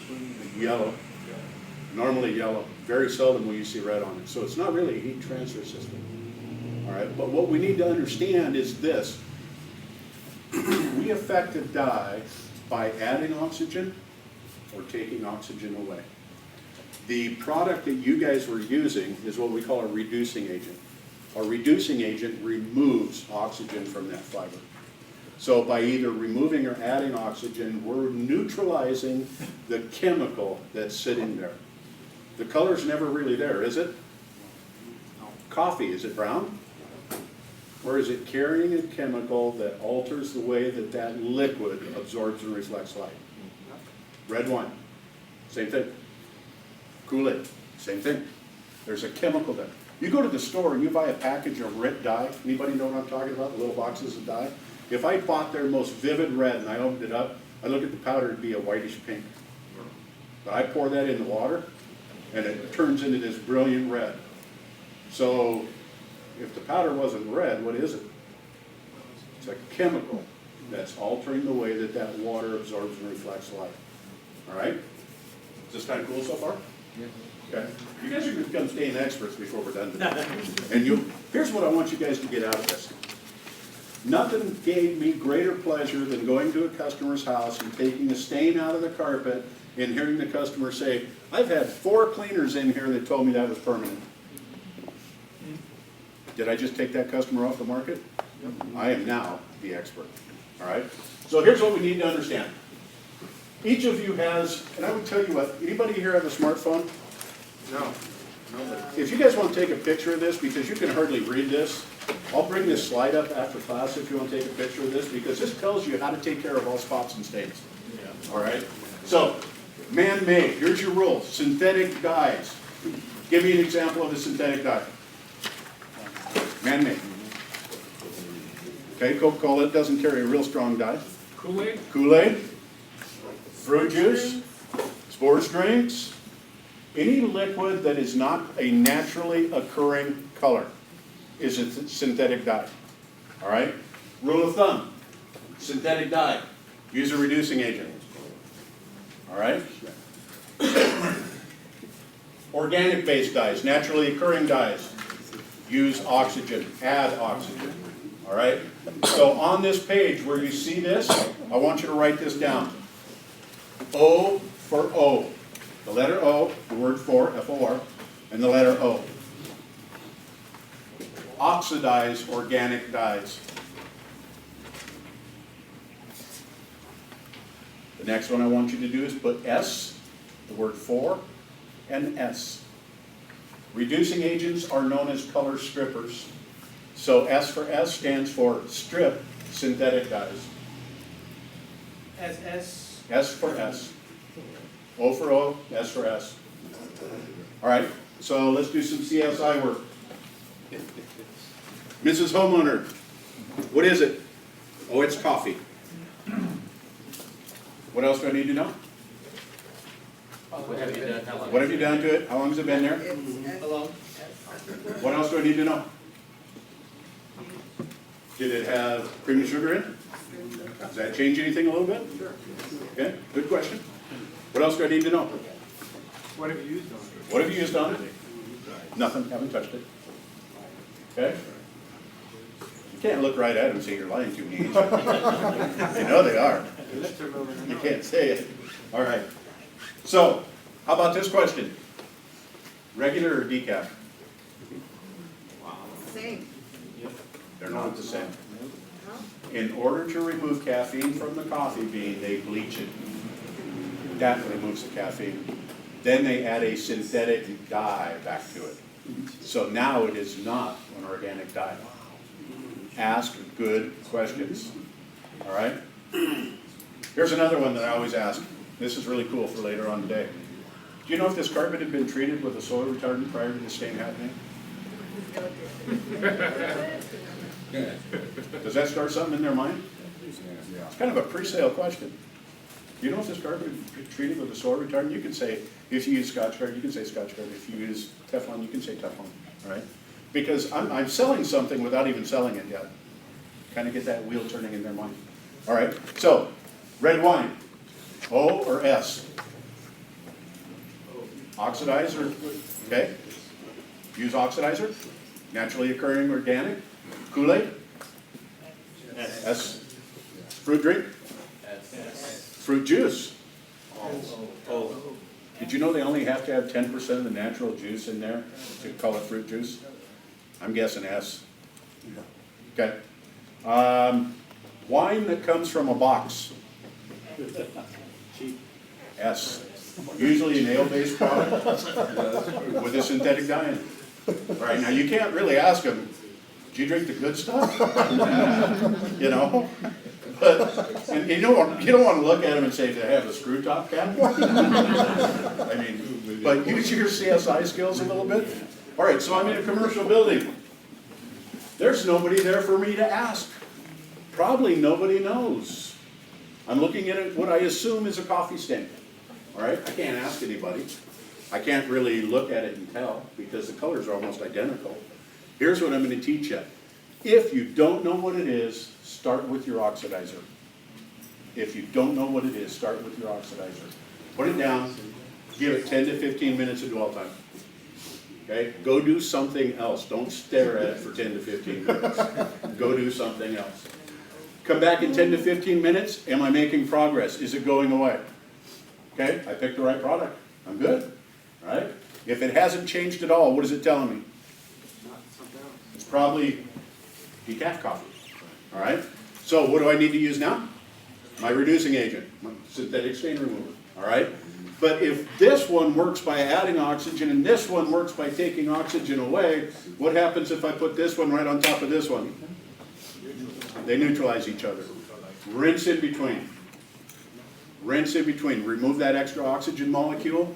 Get the fiber as dry as you can. All right? Then put your reducing agent on that. That's what you need to do. All right? So always start out that way. So if I do my CSI work and I figure out organic versus synthetic, then I can be a stain removal expert. Because I'll tell you right now, most people only carry a reducing agent on their truck.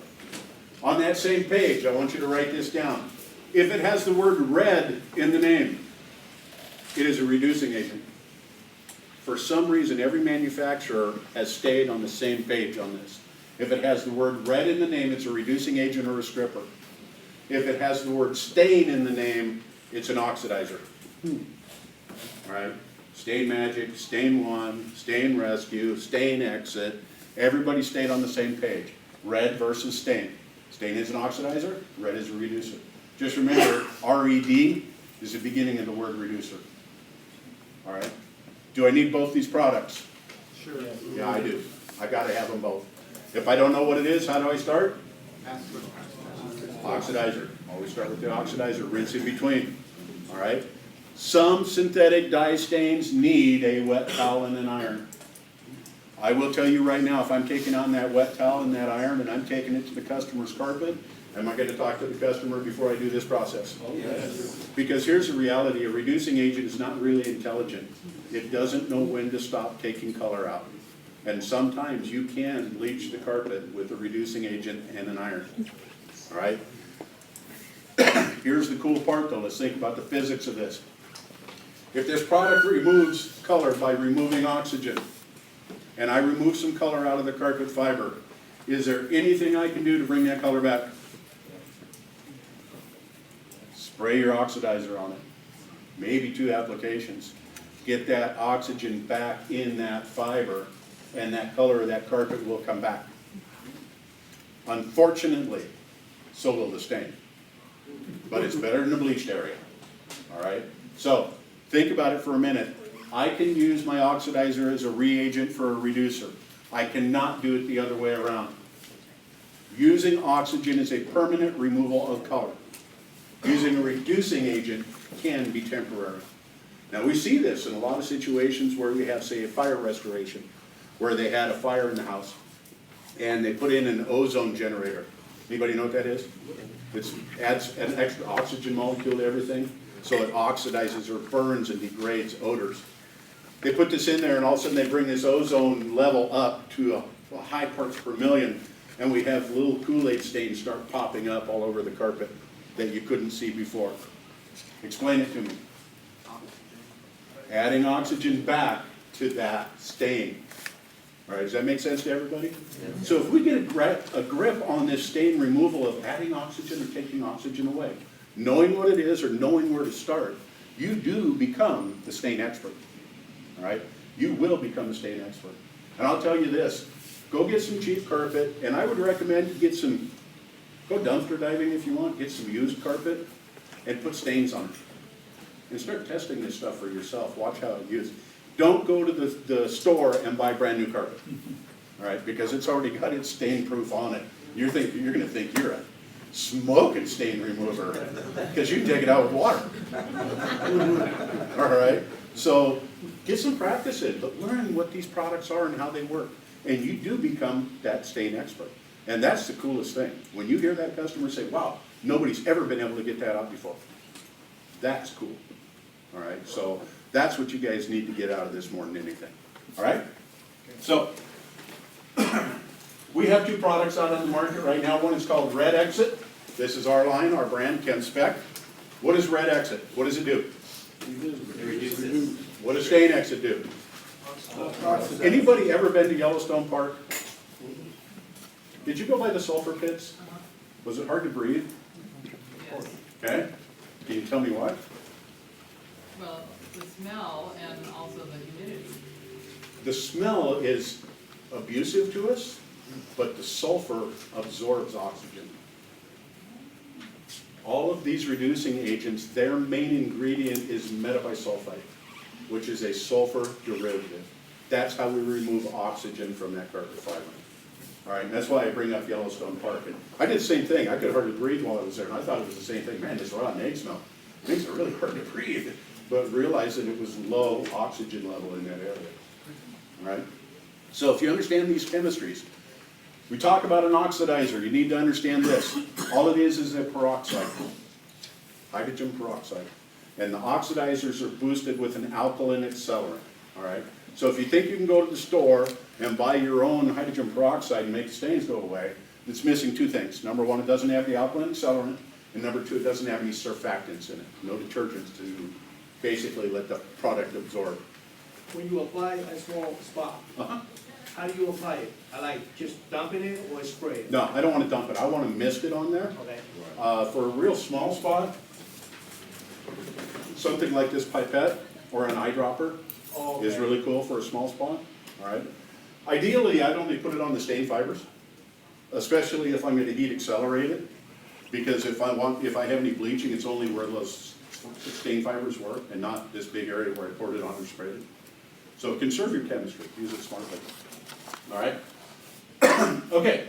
So Stain Exit, that's our version of oxidizer. Red Exit is our version of the reducing agent. They have Red Exit here. You don't have Stain Exit right now because it was on back order, but you will soon. All right. This is a great one-part solution instead of a two-part that you have to mix.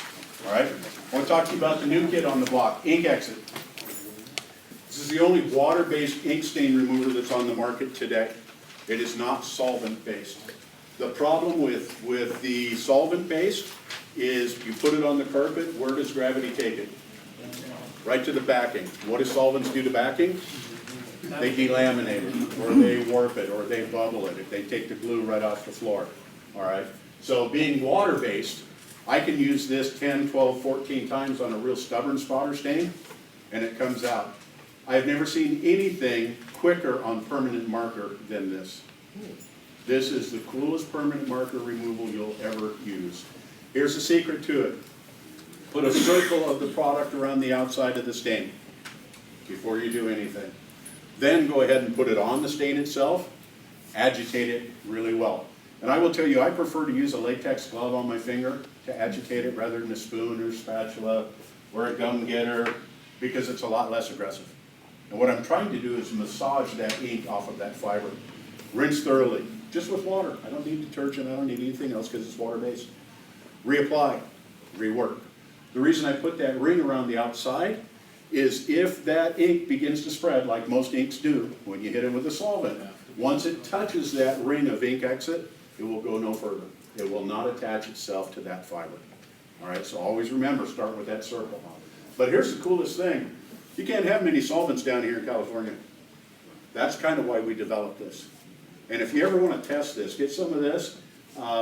Go take a permanent marker. If you really want to scare somebody that has a dry erase board, attack it with a permanent marker. And then take some of this on a towel and just wipe it. And it takes that stuff off of there so quick. It's amazing. So ink exit is something I would tell you to try out, get in your arsenal. All right? But if it's been there so long? Age doesn't matter. Age doesn't matter at all. What I'm trying to do again is liquefy that pigment. And again, this is not a dye. Ink is not a dye, it's a pigment. All right, so I'm trying to reliquefy it. And that's what this product does. And like I said, it's the only water-based ink remover out there today. So that's one of the cool reasons we can sell it here. That's what I use all the. Yeah, yeah. The problem with solvents is it does a really good job of dissolving the carrier and spreading it. You know, it's really hard to control.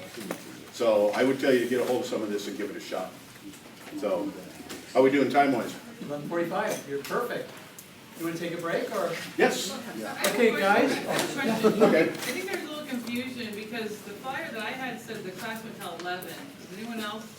Okay, let me correct it, it was our fault. We originally said 9 to 11. We found out how much material, it was our mistake initially. If you can't stay, and we understand that the entire course is being recorded, and you will have the link to get it. Okay, we will email that to you, which is fantastic. We want you to stay. We won't have your certificates till the end of the class, okay? So when's it supposed to end then? Well, What's the new end time? Probably about 1. so if you could If you stay, can stay. I mean, this is a chance, really. There is no one more knowledgeable than him. We have right now some snacks for you, some food. You can use the bathroom, get a drink of water. And how soon do we want to come back? 10, 15, or? 15 minutes. Can you pound Okay, guys? pizza in 15 minutes? Good, so you have sandwiches. All right, use the bathroom. quick rule. Quick Back rule. in 15 minutes, last person in the room has to do the Macarena.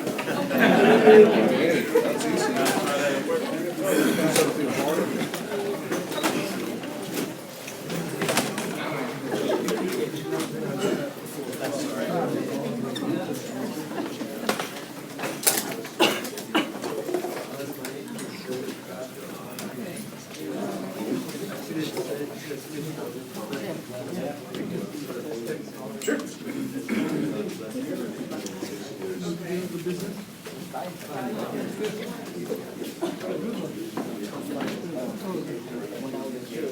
Thank you, thank you. You guys get your stuff out?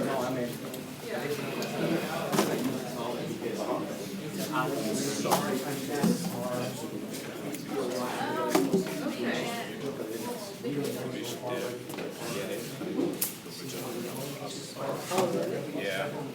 Yep. Which one is that?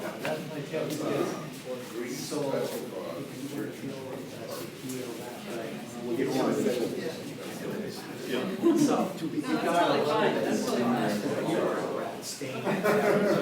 I just thought, am I missing something or? No. Okay, that's, I think that's way simple. There's really not a designation to be, you know, to have that certification. But I will tell you, practice makes perfect. We're gonna stay, we can make it, Yeah. yeah, Yeah. thank you. Theory is one thing, and then when you are doing it. Yep, yep, yep. So, do you have any ways that we take those classes? or- Not really, just this is the kind of thing that we do. You mentioned something that you will get a certification. At the end of this, there's a certificate that you will, are you IICRC certified? Okay. So, and I mean, if you take the IICRC classes, they don't do a lot of hands-on. They'll kind of reiterate what I'm saying here. This is kind of a very short, non-political version of that class. That class normally takes you 2 days, and they teach you so much theory, but they don't get down to the nuts and bolts. So I would say, go to classes like this, and I know that we're gonna be working with these guys here to do more, and we Yeah, might put definitely. together an advanced spot and stain removal class where we have them stain up a bunch of carpet. Exactly. And we all go to work on it. Basically, Yeah.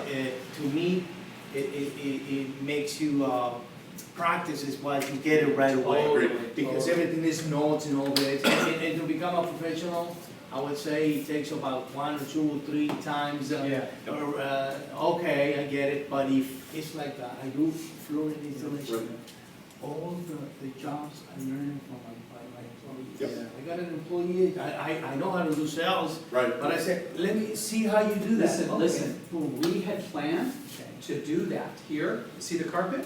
Yeah. And you know what happened? Too many people. We had too big a class, so we couldn't get everybody, you see with that, we'll set that up for you. Beautiful. Hey, you're gonna go?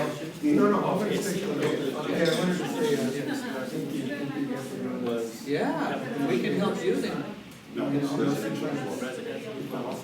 And I'll tell you, I've got guys that even take it in with the purpose not to leave. Because the customer on that, what's in, says, what's that? Good. No, and I made that one comment, I would have liked to see the inauguration. Yeah, That makes But I sense. was here, yeah, and that's okay. that's right. That's okay. You'll be able to get, Well, we can get that. So there are. Come on, you see. Yeah, exactly. You're missing it. This is on We're gonna YouTube. put this on YouTube, so. No, but I'm gonna miss it, watch I it. really think how is your business doing? You'll see these guys talk about some discussions, and the oscillators are acceptable too, because they're not oscillators. So a lot of different ways to do it.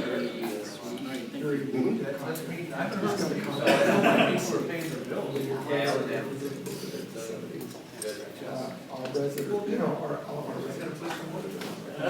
Just added another band, I got in trouble. Sky's the limit, man. There is so And now much we're business 2 out there. bands. We're working on it. We're working on it. Where you guys buying from that? We use a few, like, we get most of our solutions through, Champion Chemical in here. We use Brothers a lot for equipment, like, you know, doing repairs and stuff like that. We use MD Cell and Santa Fe Springs. And you know, believe me, I'm gonna give you that business, because I appreciate what you guys are doing for us. But I'm kind of an you know, these guys, they've been listening for 30 years. Yeah. They've rocked this. Oh, yeah, no. You know, so I don't just say, hey. We'll get our return from this. We can help you, we'll be helpful. And someday we'll work together, we can, you know, what I mean, we want you to be successful. And that'll pay us off, believe me. Well, I was asking, I forgot the guys, is it The teacher? No, I believe the gentleman who's the manager. That's. Dan. Oh, that's you. No, the other guy. Because I was trying when I came in, Paul? he sell any, corner protectors? Well, it might have been Marcus or Paul. Big guy. Oh, believe me, I love to give you guys business. We'll take But look, here's the, you will say to someone else, you're gonna go, hey, Empire taught that class. Why don't, if you need someone for, check, that's what I'm saying. Okay, how valuable is that? How valuable is that? That's valuable. So you're already contributing. I get inside. They have hotels and so I think there's a place. Yeah. One good place. So, Yeah, and then we'll get your business. yeah, no, I know, you guys. Eventually, we're working out. You better eat that, you guys, You guys. because we're gonna run out of time. You guys. You know what, it's a reciprocal. When somebody gives to you, you gotta give back. But the way you think that's the mindset that I want, because of that loyalty that you said you have no loyalty for them. When you come in here, we want you to be loyal, the same way. My business is doing very well because, I mean, I'm just old-fashioned values. You know, I value my customers. Of course, we have to make a living, but it's more than that to me. I value, the relationships you get to take care I'm of. gonna take one call. Okay. You can't take the paychecks to the grave. You get to take relationships to the grave. Yeah. That's the way I look at it. No, that's great. And I'm That's free. why you're doing so successful, trust me. Yeah, we're doing well, man. Thank God. I say that humbly. You know. Trust me, a lot of people aren't doing that well, so always good to be grateful. Yeah, always when, I'm always trying to learn new things about this business. All year we have classes going on for you guys, so keep on signing up. Yeah. We have marketing next in February, then we have our wood floor in March, and then we're already starting to. Is there any way you guys can turn any heat on in this room or not? Yeah, we first it got a little hot in here, we turned it down, but we'll turn Yeah, I it think up. it was a little warmer at the beginning. We'll turn it up for you guys. When you had hey, it's cozy wood floor. Wood But floor's gonna I be will in tell you, it March. was getting warm in the very. Yeah, that's why we turned it down. March, but we don't have a set date because we're actually getting an actual school to let us use their gym to go and do a live demo for you. So we're waiting to get a confirmation from a school so that. What about, lights? No, we're gonna do linoleum and all that Right. other stuff at another date. Oh, That's a future class too.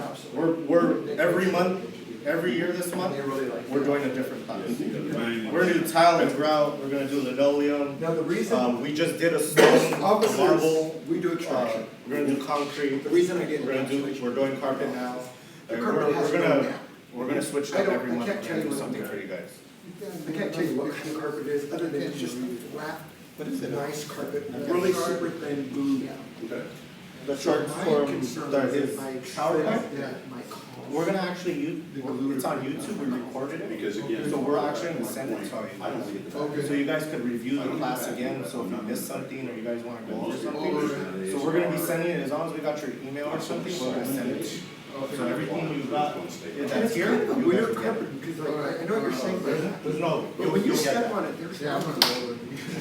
No, it's so much to go, Very low. to get in one day. So you're gonna have to go through.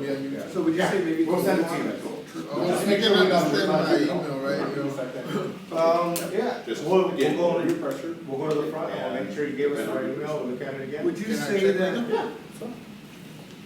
200 degrees is pretty safe across the board, or those couple examples that you talked about, you need to turn it down to 160? Yeah, I would say 200 degrees is pretty safe. I would tell you, in an extreme soil though, with a lot of oils, I want that high, as high as I can get. But most of your.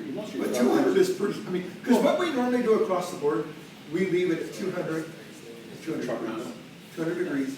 Well, I use portable, I just got a truck out. But the truck mount will be the same rule, Well, because I yeah. never get How in is it trouble, that a and I big feel thing- safe doing it. Well, if you look at it this Urine. way, I'm producing 230 to 40 water a head. All right. By the time it gets through my system, through my pump, through my hoses to the carpet, I'm probably sitting at 195 to 200. Okay. So that is. But I found that that's pretty safe across the board, at 200 PSI, 200 degrees. If you know what, if people depended more on their pre-spray and agitated aggressively to 200 PSI. And I never, and it's funny, because when I started, Yeah. Right. I'm a Christian. Right. I was working for another company, and out of the blue, one guy was cooking. And as a Christian man, I usually go to speak. Right. And I know this voice. And I started my business, and I didn't know jack. I mean, I tried to learn, right? And I just kept that little roll, 200 degrees, 200 PSI.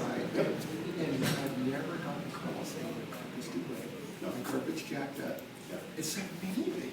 And I know when I hear you teaching these things, I go, oh, man, I didn't know that, but God must have taught me or something. I've been learning all the time. Yeah. No, you're safe with that. No problem. One more question. Shoot.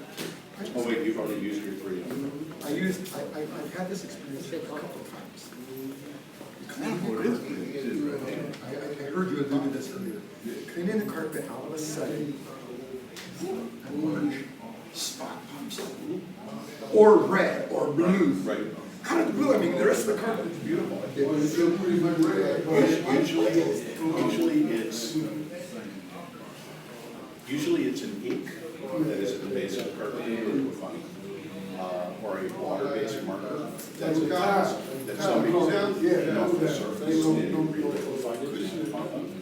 So ink exit would take. What I normally do is I just get a towel, and I just stand there and stamp it, blot it, and and then I explain to the customer. I always explain it on the floor. Right. My process, here's what I do. Right. I spray it, pre-spray it, steam clean it, hit it with an ice deodorant. Right. But I tell them, I can't guarantee them. Right. And this could happen. Right. I don't know what's underneath the carpet. Right. And so if that does happen, I remember. I try to give them that courtesy to let them know, hey, Well, why thanks. not get the product standard? No, Once it does it. No, I agree with you. Okay. My concern with that is, I don't know. No, That's been my concern. I understand. I'm afraid sometimes, because Well, pure, okay, so let's look at this. Let's go through some CSI. If I have that spot come up, you think that's a dye or is that pigment? if that spot comes up, Okay, so at that point, I'm going to need you to probably so I would have that in my arsenal. Certainly, I'm going to warn them that some things that can happen in the carpet that are beyond my control.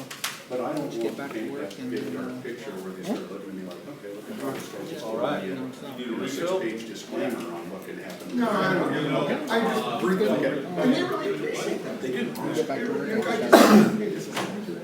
These are just a couple of things I can tell you now, Yep. that if so I don't know what's in that carpet, I don't know what's underneath that carpet. No, you got it. Okay, All right, man, thank you. next. I use a club milk deodorant. Uh-huh. Because we're wasting our money. The customers like it. Number one odor associated with clean is citrus. Most homeowners associate that odor with clean. And so putting a deodorizer on, I can't say that you're wasting your money. I would tell you that I always put some sort of deodorizer on the carpet, and it was normally citrus. $10 a gallon. Yeah, well, then again, all I need is a little trigger sprayer, a quart trigger sprayer, and just walk around the room and give it a few spritzes. I'll tell you, one of my technicians got more compliments from customers about how clean and fresh the room smelled when they first walked in. And I finally asked him what and he said he'd figure out how tall the customer was, and he'd go to their door jam and put a couple of spruces right where their head would be when they walk in. I like it, I like it. Another customer, went to the house for carpet painting. The sister was taking care of her brother who had help. I went to help him, there was blood on the back. Good night. Hydrogen peroxide is the best blood stain remover there is. There was a big stain, so I said, Well, and I mean, that's where you have to get to that decision point of where you have a bloodborne pathogen rule in your company, how much blood is too much blood. And, you know, if it's a great big blood stain, no.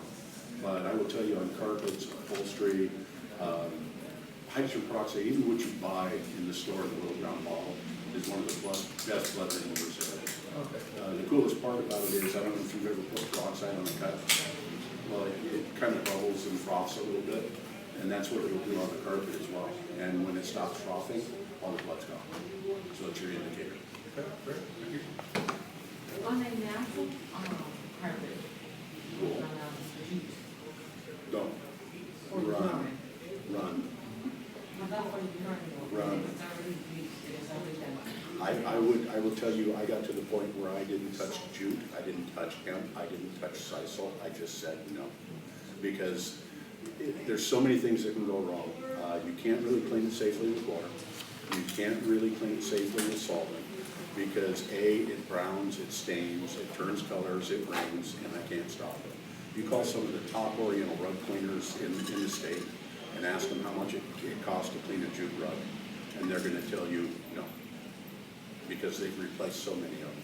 So you might clean 4 or 5 of them and not have a problem, but it is such a naturally unrefined material that you can't control what's gonna happen. So I just got to the point where I said no. And if it's already, if you're trying to get the urine out of there, it's gonna be almost impossible because of how absorbent that material is.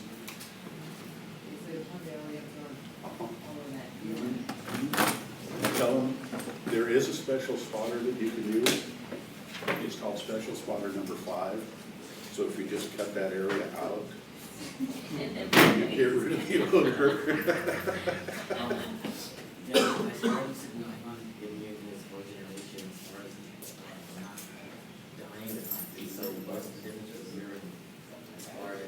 The problem with urine is, as urine is secreted, it comes out in massive form. And the yellow that you see there is a urochrome pigment. It's not a dye. It's not affecting the dyes in the carpet. It's depositing a pigment into that fiber. You can if you use a really good urine staining remover, which is probably about a 10 volume hydrogen peroxide. So treat it for the odor. Yep. Yep. Yep. Okay, okay. Well, and the rest of the class is on your printout. So the whole thing's there, and like you said, they're recording it, so they'll send you a link where if you want to come back and look at the last part of it. Okay? Of the pH?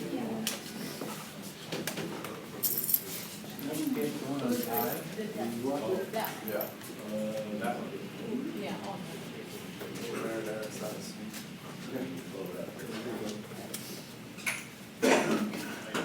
Hey, not too bad.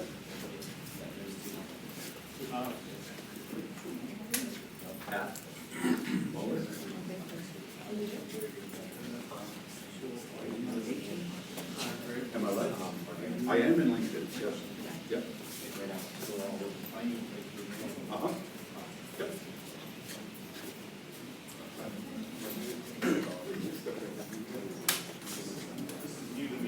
A little aggressive. If I was going to, I would use probably a red pad. Black is able to about it. Yeah. And the difference between that and a brush is a black pad or a red pad or a vomit will only clean this. Where if I have a brush, I'll keep them into the side, so a little more effective. But that's all you got. You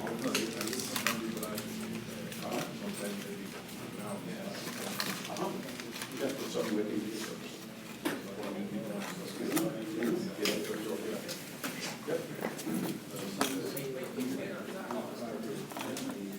Yes.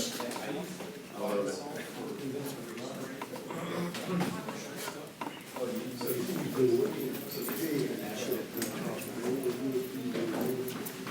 Rub pen is okay, that's all I know. But I will tell you, a brush is more aggressive. Yeah, this is magnified. Yes. Yeah, and if you, and I mean, a good brush, I think, is about $180, depending on the size of your machine. Yeah, and you put a brush on that. There's nylon brushes. I will tell you, if you buy a new brush for that machine, go out to the cement, pour some detergent on it, run that brush on that cement. Because if you don't train those bristles and break off the sharp points, you might want to get in this business, huh? You're going to go through a big grabs on that part. You need to train it right down. Just sit there and work it. Yeah. You want to train them out a little bit? Yep.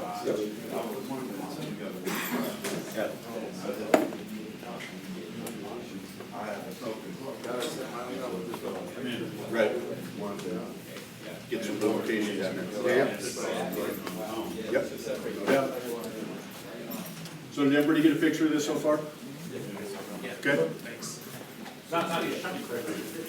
Say that? Most commercial is all that.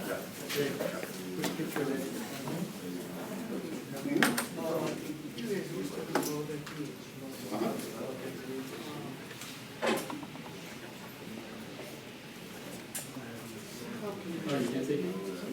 How can it neutralize? Most of the time, staining has nothing to do with the pH. My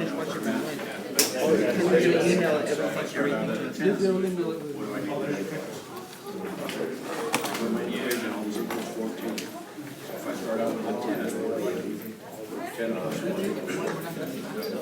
1. So just remember that equation.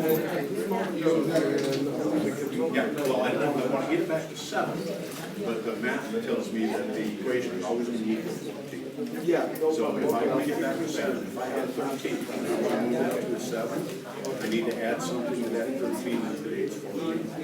So if I add a 1 to that, it takes me back to 7.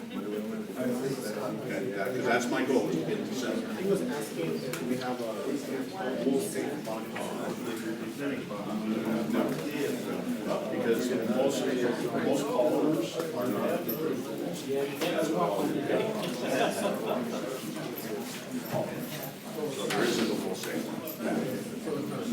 You should, wool manufacturers don't like it, especially with the internet products that are out there, because they leave so many elements on there, it's not good. So that's why they go to Grooming. Now it's cool.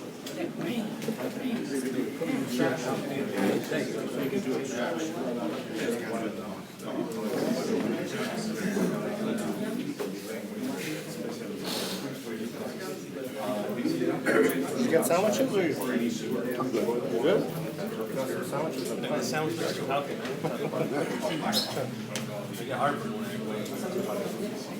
That's great water, that's the, so just clean, disinfectant.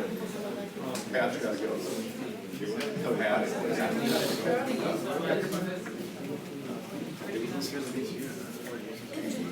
No, they don't. You can find them online. Yeah.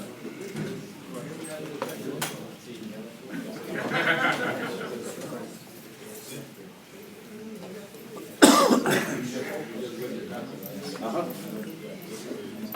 Just wet the carpet. Turn it on. So clear that.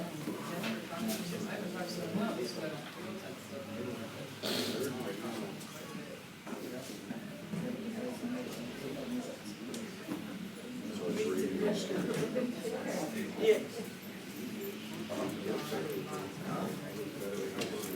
You may.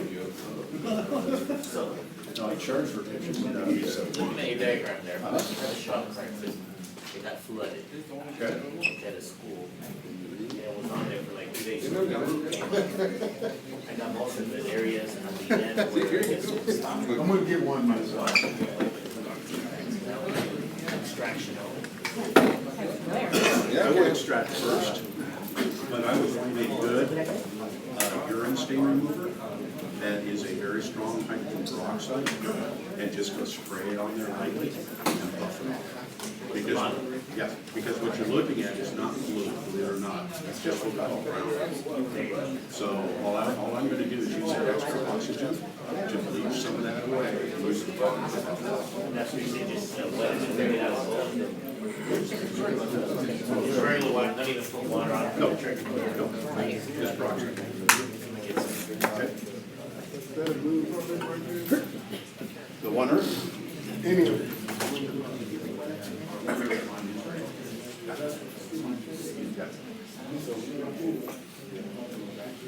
That is current cleaner rinse, yep. And it is wool safe.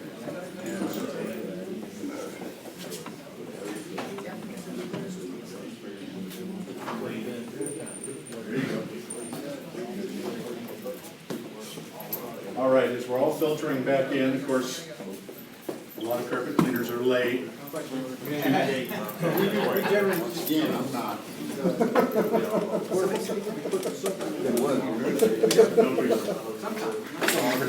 You're working too hard. You're going through too much water. What you'll find is the hardest part of a portable is dumping and refilling it. And if you pre-spray and agitate, you're going to find you fill that portable a lot less. And your cleaning happens a lot quicker.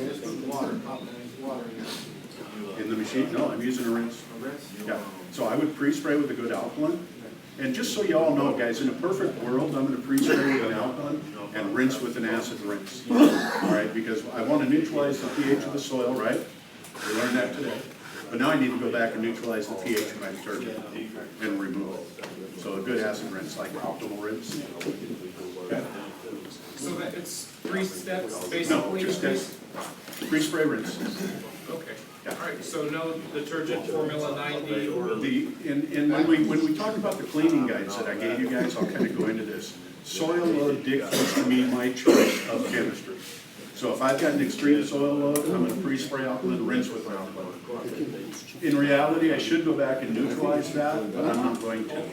Because now I'm going to get that down to a maintainable level of soil, so the next time I come in, I'll pre-spray with an alkaline and rinse with an acid. Okay, perfect world clean. But again, soil load tells me everything I need to do. All right? Synoptic was spray and the heavy, stop it? Say again. Is it enough to spray only in the heavy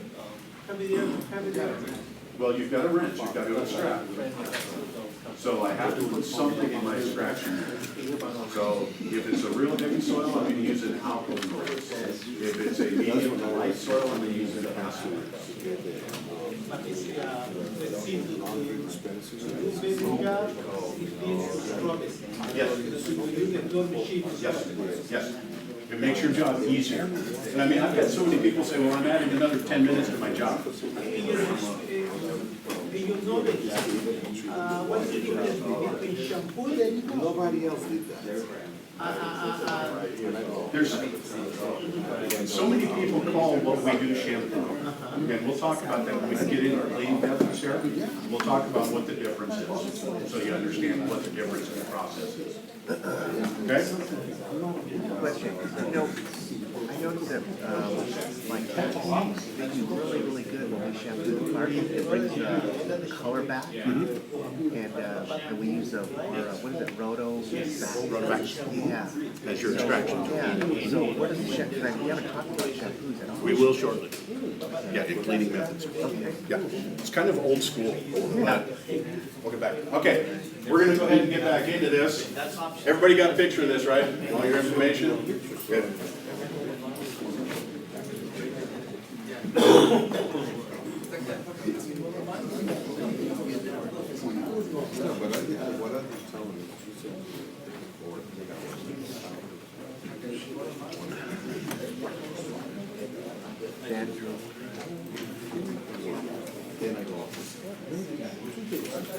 All right, let's get back into this. We've got a couple more sections that we're going to cover here.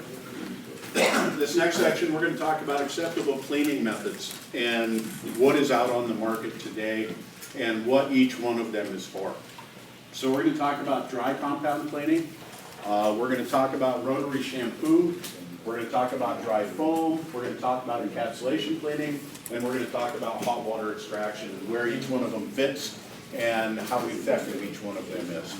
So the first thing we're going to talk about is dry compound cleaning. I'm sure you've all heard of Host. Host has been around forever and a day. It was the original dry cleaning process. So if you think about what Host is, it is ground up corn cob that is saturated with solvents and detergents. And you sprinkle it on the carpet, and you work it in with a counter-rotating brush machine. And the idea behind this is that the agitation breaks the bond the soil has with the fiber, and that the soil attaches itself to this ground-up corn cob. Then you go back in and you vacuum it, and it removes it. Now, there's a couple of pitfalls to this. If the carpet is lightly soiled, this is a great way to maintain the carpet. If the carpet is heavily soiled, this is not a great way to clean the carpet. I was doing a class up in Seattle last year, about this size, and I had a guy up here at the front table that was a hot water extraction guy who's one of those guys that has to buy the biggest, baddest, newest truck mount every year it comes out, all right? He's always paying for a new truck mount. I got to this section, and he was telling me that anybody that does host cleaning is an absolute moron. Well, I had a couple in the back who run Kitsap County host cleaning. And of course, you can imagine the conversation that was going on between these two. And I stopped it and I said, listen. I said, you know what? This is a great maintenance cleaning system. It's not a great restoration cleaning system. And he goes, yeah, I think it's worthless. And so I asked the guy in the back, I said, let me ask you a question. I said, you walk into a house and the carpets are really hammered, really soiled. Do you use host cleaning? And he goes, no, I take out my portable hot water extractor, pre-spray, agitate, clean it. Once I get it back down to a maintainable level, I maintain it with this. And so this guy kind of got quiet, but it was interesting. It has a place. If you've got a business that's open 24/7 and you're worried about slip fall hazards, this is a great way to clean it, all right? But a heavy soil load, this won't function. The other version we have is what we call Capture, made by Mills. It's part of their Millicare system. It's kind of the same scenario. They have what they call their synthetic sponges that have detergents and solvents in it. Same scenario, you sprinkle it down, you agitate it in, you vacuum it out, all right? So it has a place. It's not a great restorative cleaning. It's a maintenance cleaning, what you do on a daily system if you did. My biggest complaint about Host is you can never remove 100% of that cellulosic material. And I learned this the hard way. I took over a maintenance contract at a condo building that Ben Host cleaned for the past 11 years. Every time I cleaned that, it plugged up the filters on my truck, because there's so much of that in there. And I actually called Racine Industries about this. And they said, well, that's a great part about Post, is you never get it all the way out. But every time you vacuum, it's like cleaning your carpets again. You know, and I thought, these people drank the Kool-Aid. There is not a question, all right? So, again, great maintenance system, not an adequate restorative cleaning. We still have systems out there like the Von Schrader system. Liquid shampoo is poured into a machine, aerified, mixed up, turned into a very thick, dense foam, or put down into the carpet, agitated with a brush, and vacuumed out, all right? Low moisture, leaves a lot of residue, and it's not a good restorative cleaning process, all right? But it's a great maintenance system, all right? So, again, if you're worried about moisture, this is a great process. Rotary shampoo. This is the original cleaning system. This is what we call showcase cleaning. Believe it or not, when we started cleaning carpets, we cleaned with Tide.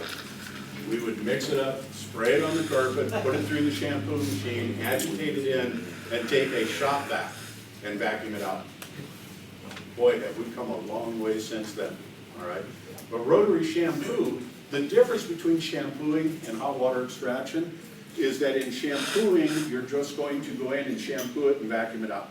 You're not going to really rinse. That's the definition of shampoo, all right? If you go in and want to do a really good job, you go in and agitate with a shampoo machine and then you rinse, all right? Neutralizing the pH value, removing detergent residue.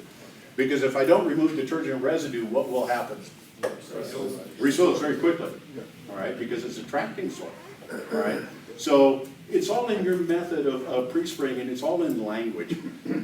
Anytime you put a pre-spray on the carpet and agitate it in essence, you are kind of shampooing, all right? But our process of hot water extraction isn't really considered shampoo. Now, a lot of customers call up and say, I want you to shampoo my carpets. Even though you're doing hot water extraction, in their mind, it's shampooing, all right? So some customers you correct, some customers you don't want to, all right? Just let them think it's shampooing, collect the check.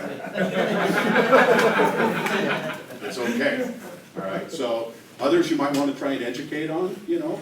I learned a long time ago, know who you're talking to before you try and use really big words. I was talking to a scientist one time, and I thought I'd impress him with some of the big words that I knew. Man, did I feel stupid when he was done with me. Explain that word to me, would you please? No. Can I not? You know, so, again, great interim maintenance system. If you're going to leave the shampoo there, great maintenance system, but again, rinse it away if you want it to work well. Now, there's a lot of neutral pH solutions that are out there, but you're still leaving detergent at home. All right, so pH doesn't necessarily mean no residue. Right? Encapsulation cleaning. You know, years and years and years and years, people bonnet clean. Everybody knows what bonnet cleaning is, right? You spray something down, use a bonnet, work it in. Do you know that bonnet cleaning is encapsulation cleaning? Was the original encapsulation cleaning, but we didn't call it that.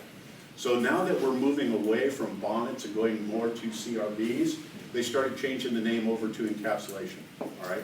So let's go back to the mechanics of pre-spraying soil suspension.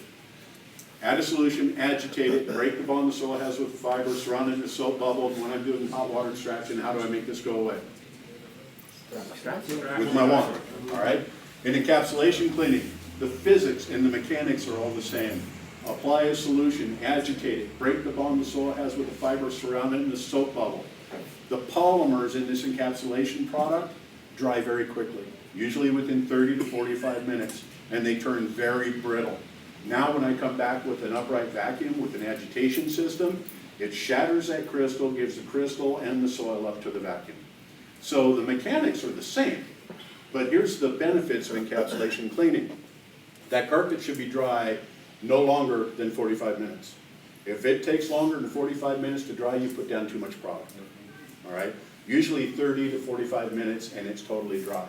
So let's take this big commercial account that I've got. I clean it quarterly. Get this in your mind. The lobby has 6,000 people a day walk through it to the elevator lobby. Then they disperse to other floors, all right? Can I encapsulate that lobby area? Probably not because of what? Very soil. The soil load, all right? So in this scenario, I may need to go in there and hot water extract that lobby every single time. But when I start to get to where past that elevator lobby, those pinch points, those pivot points, now I can start employing my encapsulation process, all right? So here's the reality. Your encapsulation products across the board, if you took the average, your cost per square foot on that product is 0.0043 cents a square foot. Man, that's a time to make money. Encapsulation cleaning, make money, all right? So let's go back to my younger years when I was pushing the lawn. Open commercial building, no furniture to move, soil load medium. I could probably pump out 1,500 square feet an hour. Would you guys agree with that? About 1,500 square feet in the beginning of the job. Now about 4 hours later, am I still pumping out 1,500 square feet? No. Oh, ain't no way. I mean, I'm dropping my production rate at that point. I don't know if any of you in this room have ever had the pleasure of doing a 10-hour, 12-hour carpet cleaning. I guarantee you by the end of about 8 hours, you are not putting out any more than about 700 square feet an hour. You're dragging butt now, all right? Here's the great part about encapsulation cleaning. I can produce 2,000 to 2,500 square feet an hour all night long and never break a sweat. Never once. Because I'm putting it down. How heavy do I put it down? What's the picture I gave you? Mist. Like dew on the grass. All right? That's what I want to see. Put it down, agitate it in. All right? Let it dry. Now, if they have a vacuuming regime that happens every single day, I'm going to let them vacuum. All right? If they don't have a Jansen company in there doing it, I need to go back and vacuum it. All right? Now, here's your key when you're doing encapsulation cleaning. If you're giving a bid on a commercial building, it is imperative on your bid somewhere that you put in cleaning and maintaining the appearance of your carpet, I will employ one or more of the following cleaning methods and list everything you have in your arsenal. Because if they have in their mind that you're going to hot water extract that carpet every single time you come in there, and they come in and you're end capping it, they're going to be questioning what's going on. All right, so make sure you list it. But here's the deal. I hear so many people say this. Well, whenever I end cap, man, I drop my prices. It is so attractive to them. I would never drop my price. My job is to do what? Remove soil, maintain the appearance of the carpet fiber. I don't care what process I'm using. That's my job. My price to do that job is one price. All right? In commercial carpet cleaning, I'm not sure what's going on down here. Up in the Seattle area and across the country right now, 16 to 24 cents is about the average per square foot for commercial.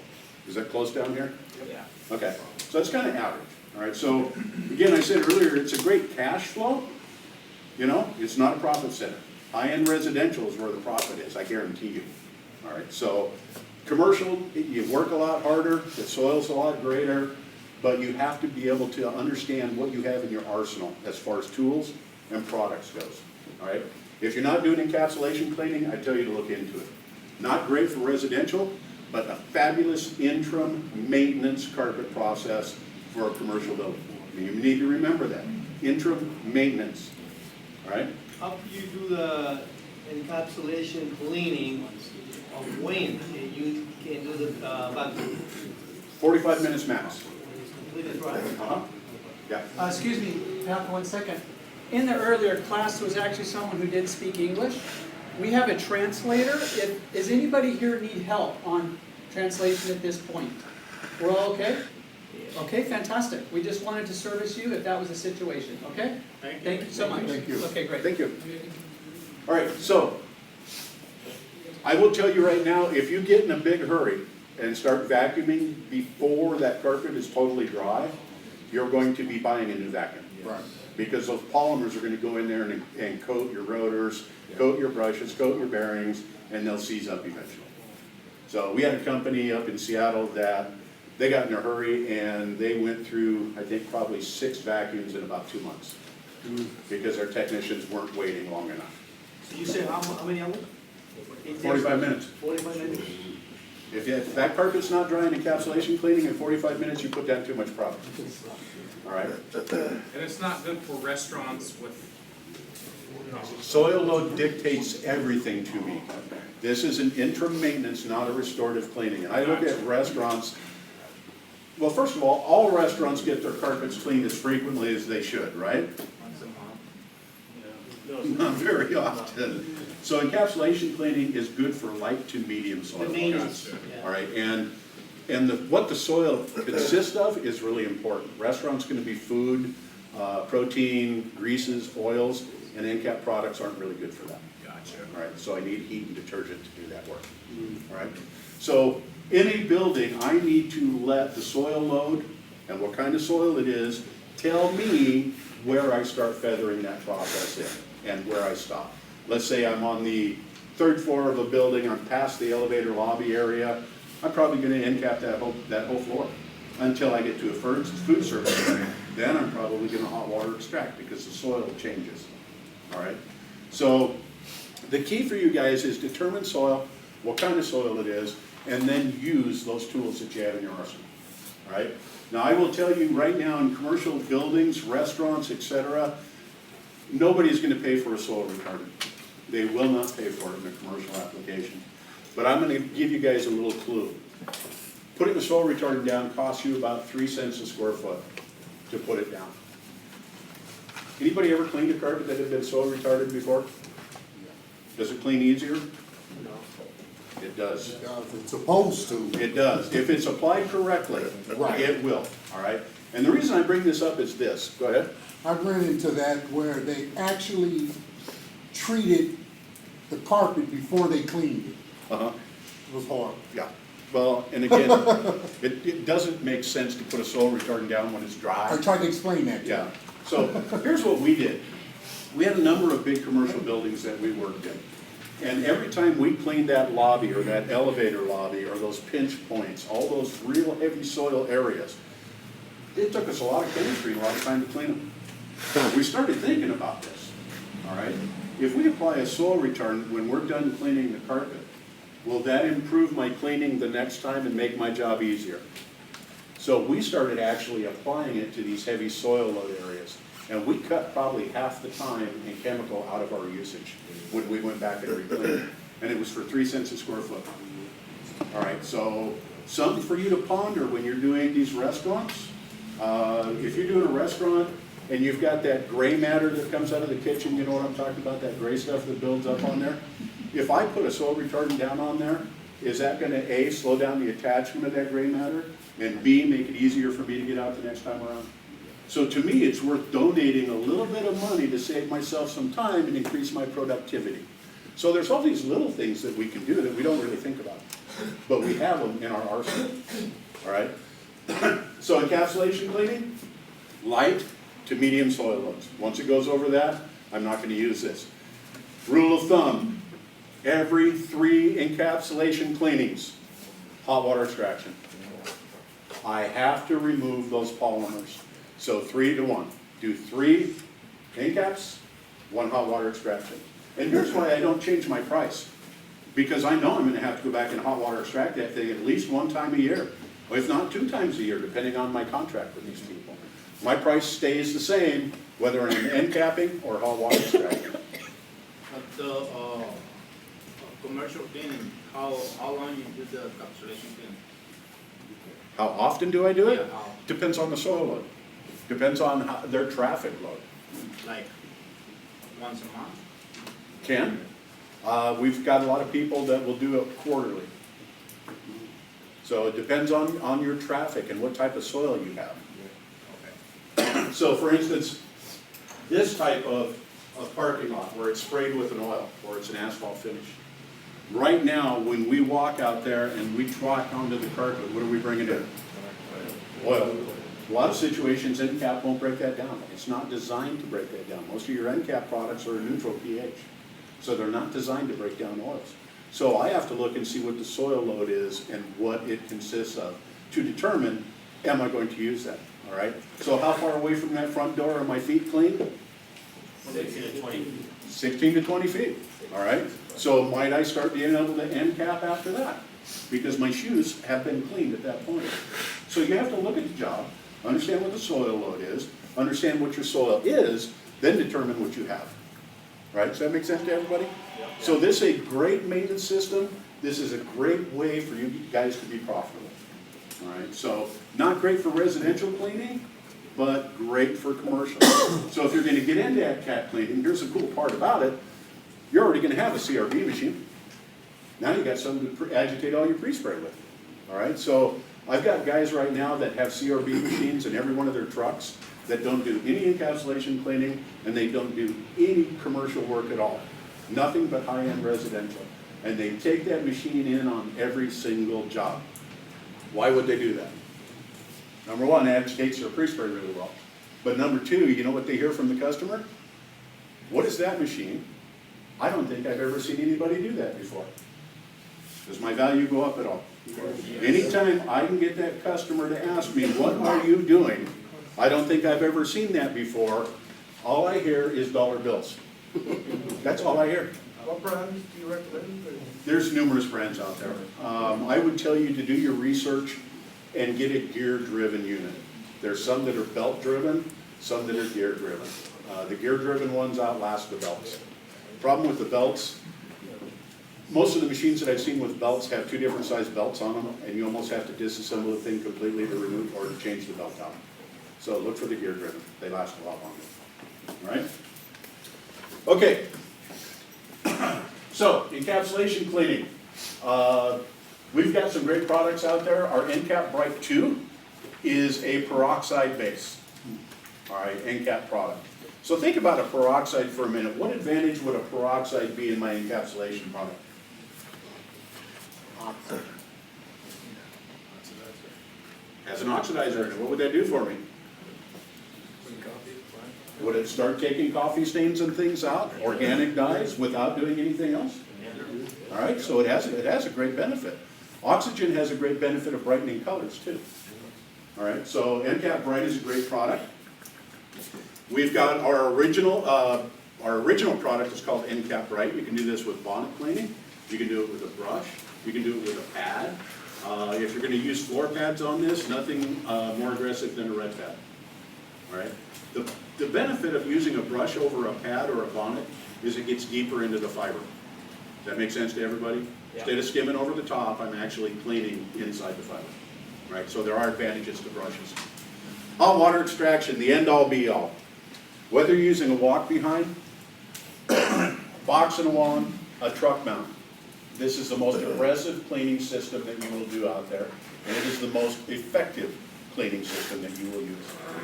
By far, it's the most adequate cleaning system. Removes the most soil, breaks down the most oils, etc. All right, so it all has to do with your choice. What was the very first question I asked you this morning? Do you remember? What's our favorite food? You want your favorite food? That was one of them. No. The very first technical question I asked you is, can a guy with a portable unit do the same quality work as a guy with a truck mount? Yes. He can. Yep. It's going to take him longer. There's no question. He has to fill it. He has to dump it.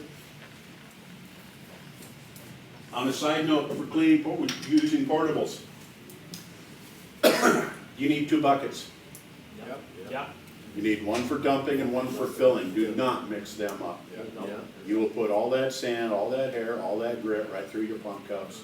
Then you're bringing it down here and having these guys repair, which they don't mind, right? Okay. So 2 different buckets. Clean your filters after every job. All right. I cannot tell you how many buildings I go into where they store their portables on site, and I go in and I inspect them and I lift that lid off, and it is gruesome, the smell, because they don't take the time to maintain it. Rinse them out after every job, just like your truck mount. Rinse it out after every day. Take the lid off, let it breathe. Let it dry out. All right, big key for you guys. So, hot water extraction, whether you're using a portable, whether you're using a truck mounted unit, what have we learned today about pre-spray? How important? It's everything. It's everything. So I can, if I pre-spray and agitate aggressively, am I going to use less water in my portable? Absolutely. All right. So if you guys get anything out of this class today, get that. Pre-spray and agitate. Yeah, I'm going to add another 10 minutes to my job agitating, but I'm probably going to cut an hour out of my job doing that correctly. All right? Another question. Jude? What was a machine in the middle? What's that machine in the middle? This one? Yeah. This is a commercial system we put together called the VersaClean system. Do you remember the old Steam and Demon, the old Agitator 20? high flow, low moisture cleaning where you hook it directly to a sink and it fills itself and dumps itself. All right, well, that was the theory behind this. It didn't take off very well, so it's probably coming off of the slide very shortly. But the thing in the middle is actually an auxiliary tank. So if I don't have enough hose to get to a sink, this has 50-gallon bladder in it, so I can run this machine off of this. All right. Rotary extraction tools. You have the RX-20, you have the Rotovac system.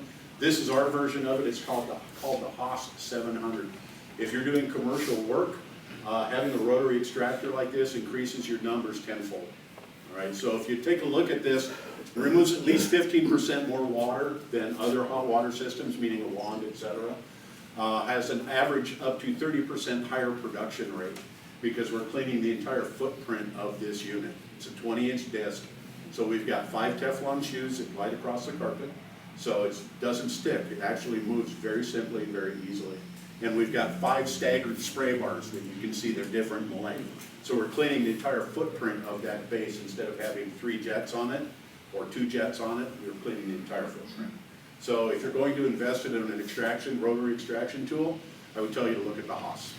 All right, great tool. Do you have a question? What's the PSI you use in the tool? 300, 400? 200, 400? Yeah. What if it's Olefin? 200. See, you guys are learning. I like this. What if it's wool?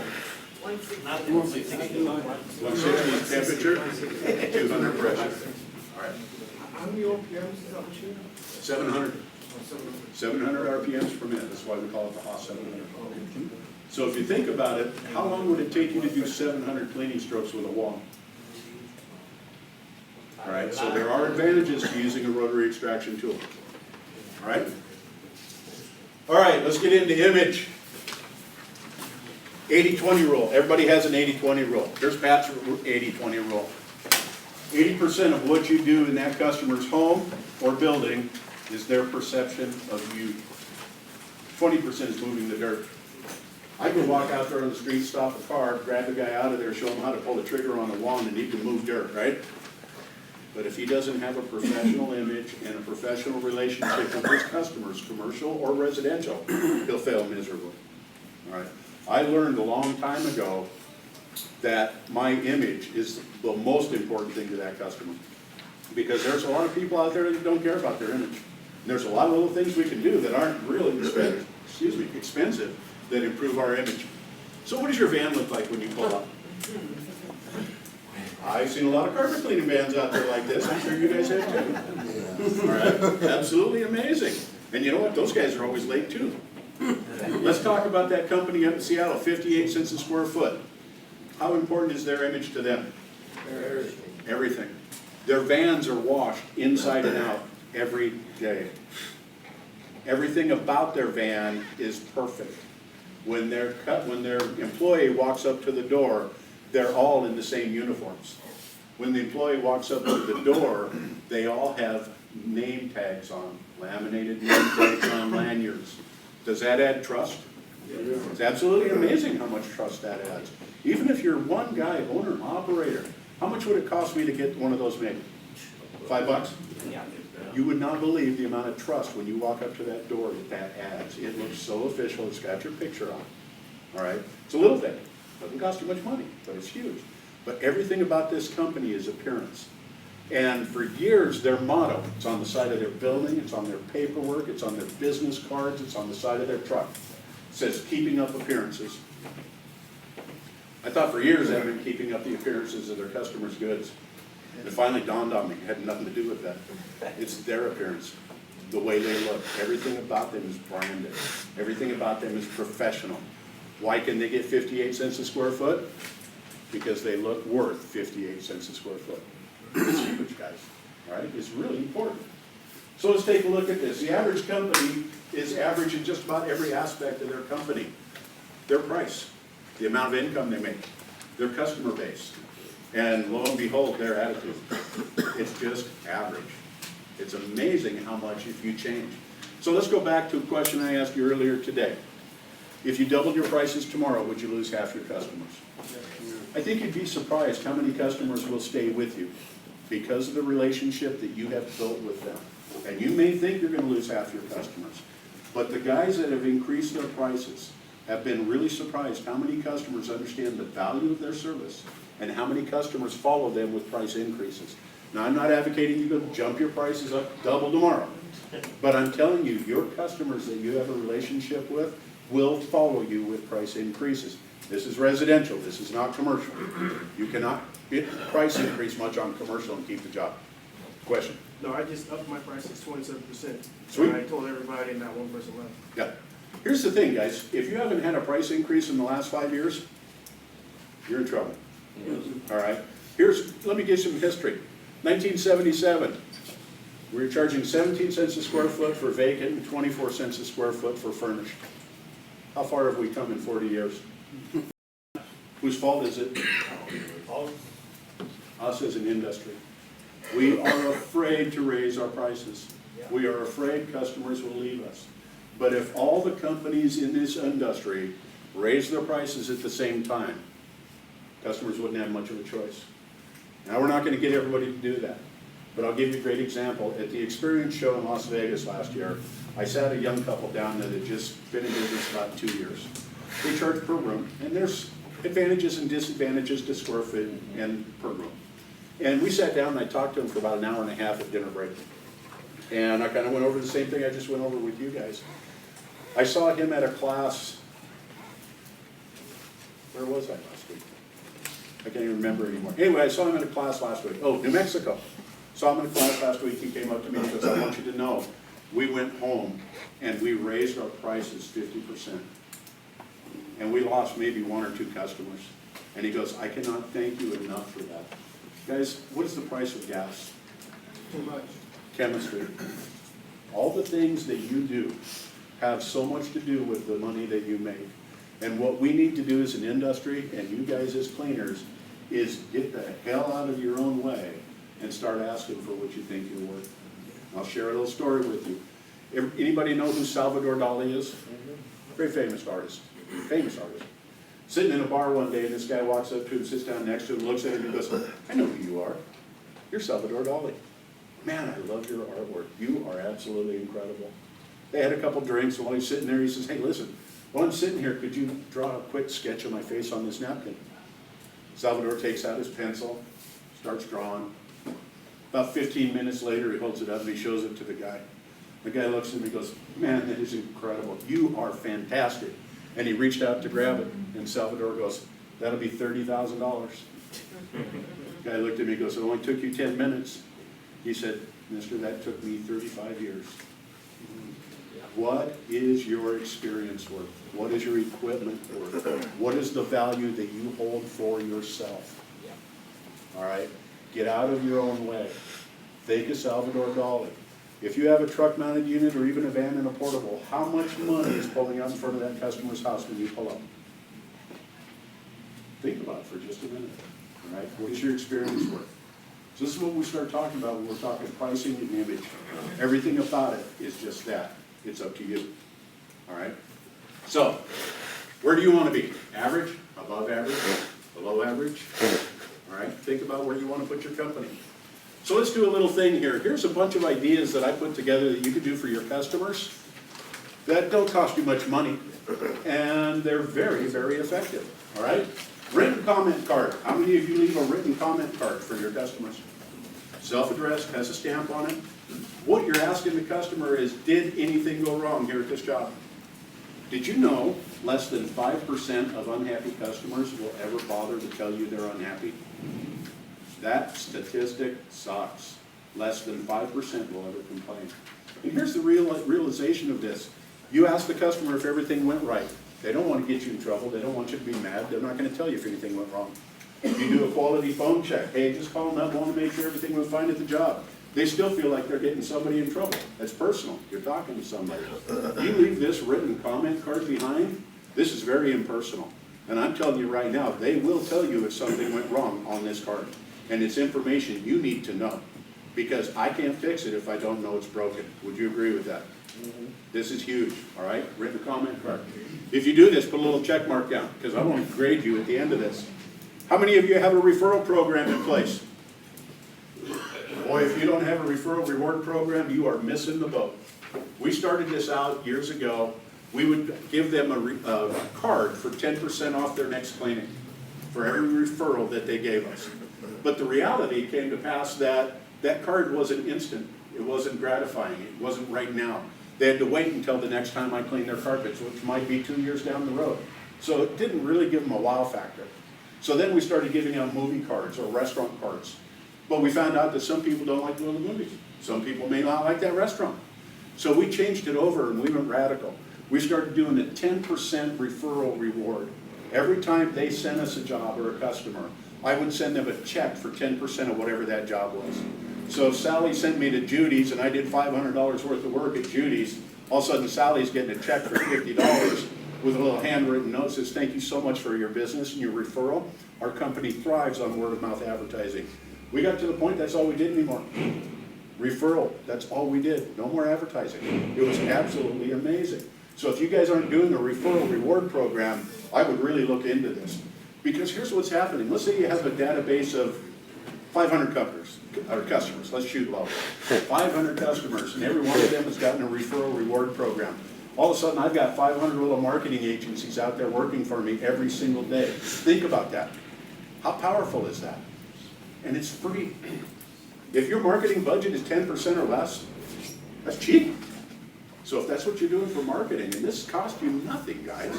Cost you nothing. What's the most expensive part of what you do? Getting the customer.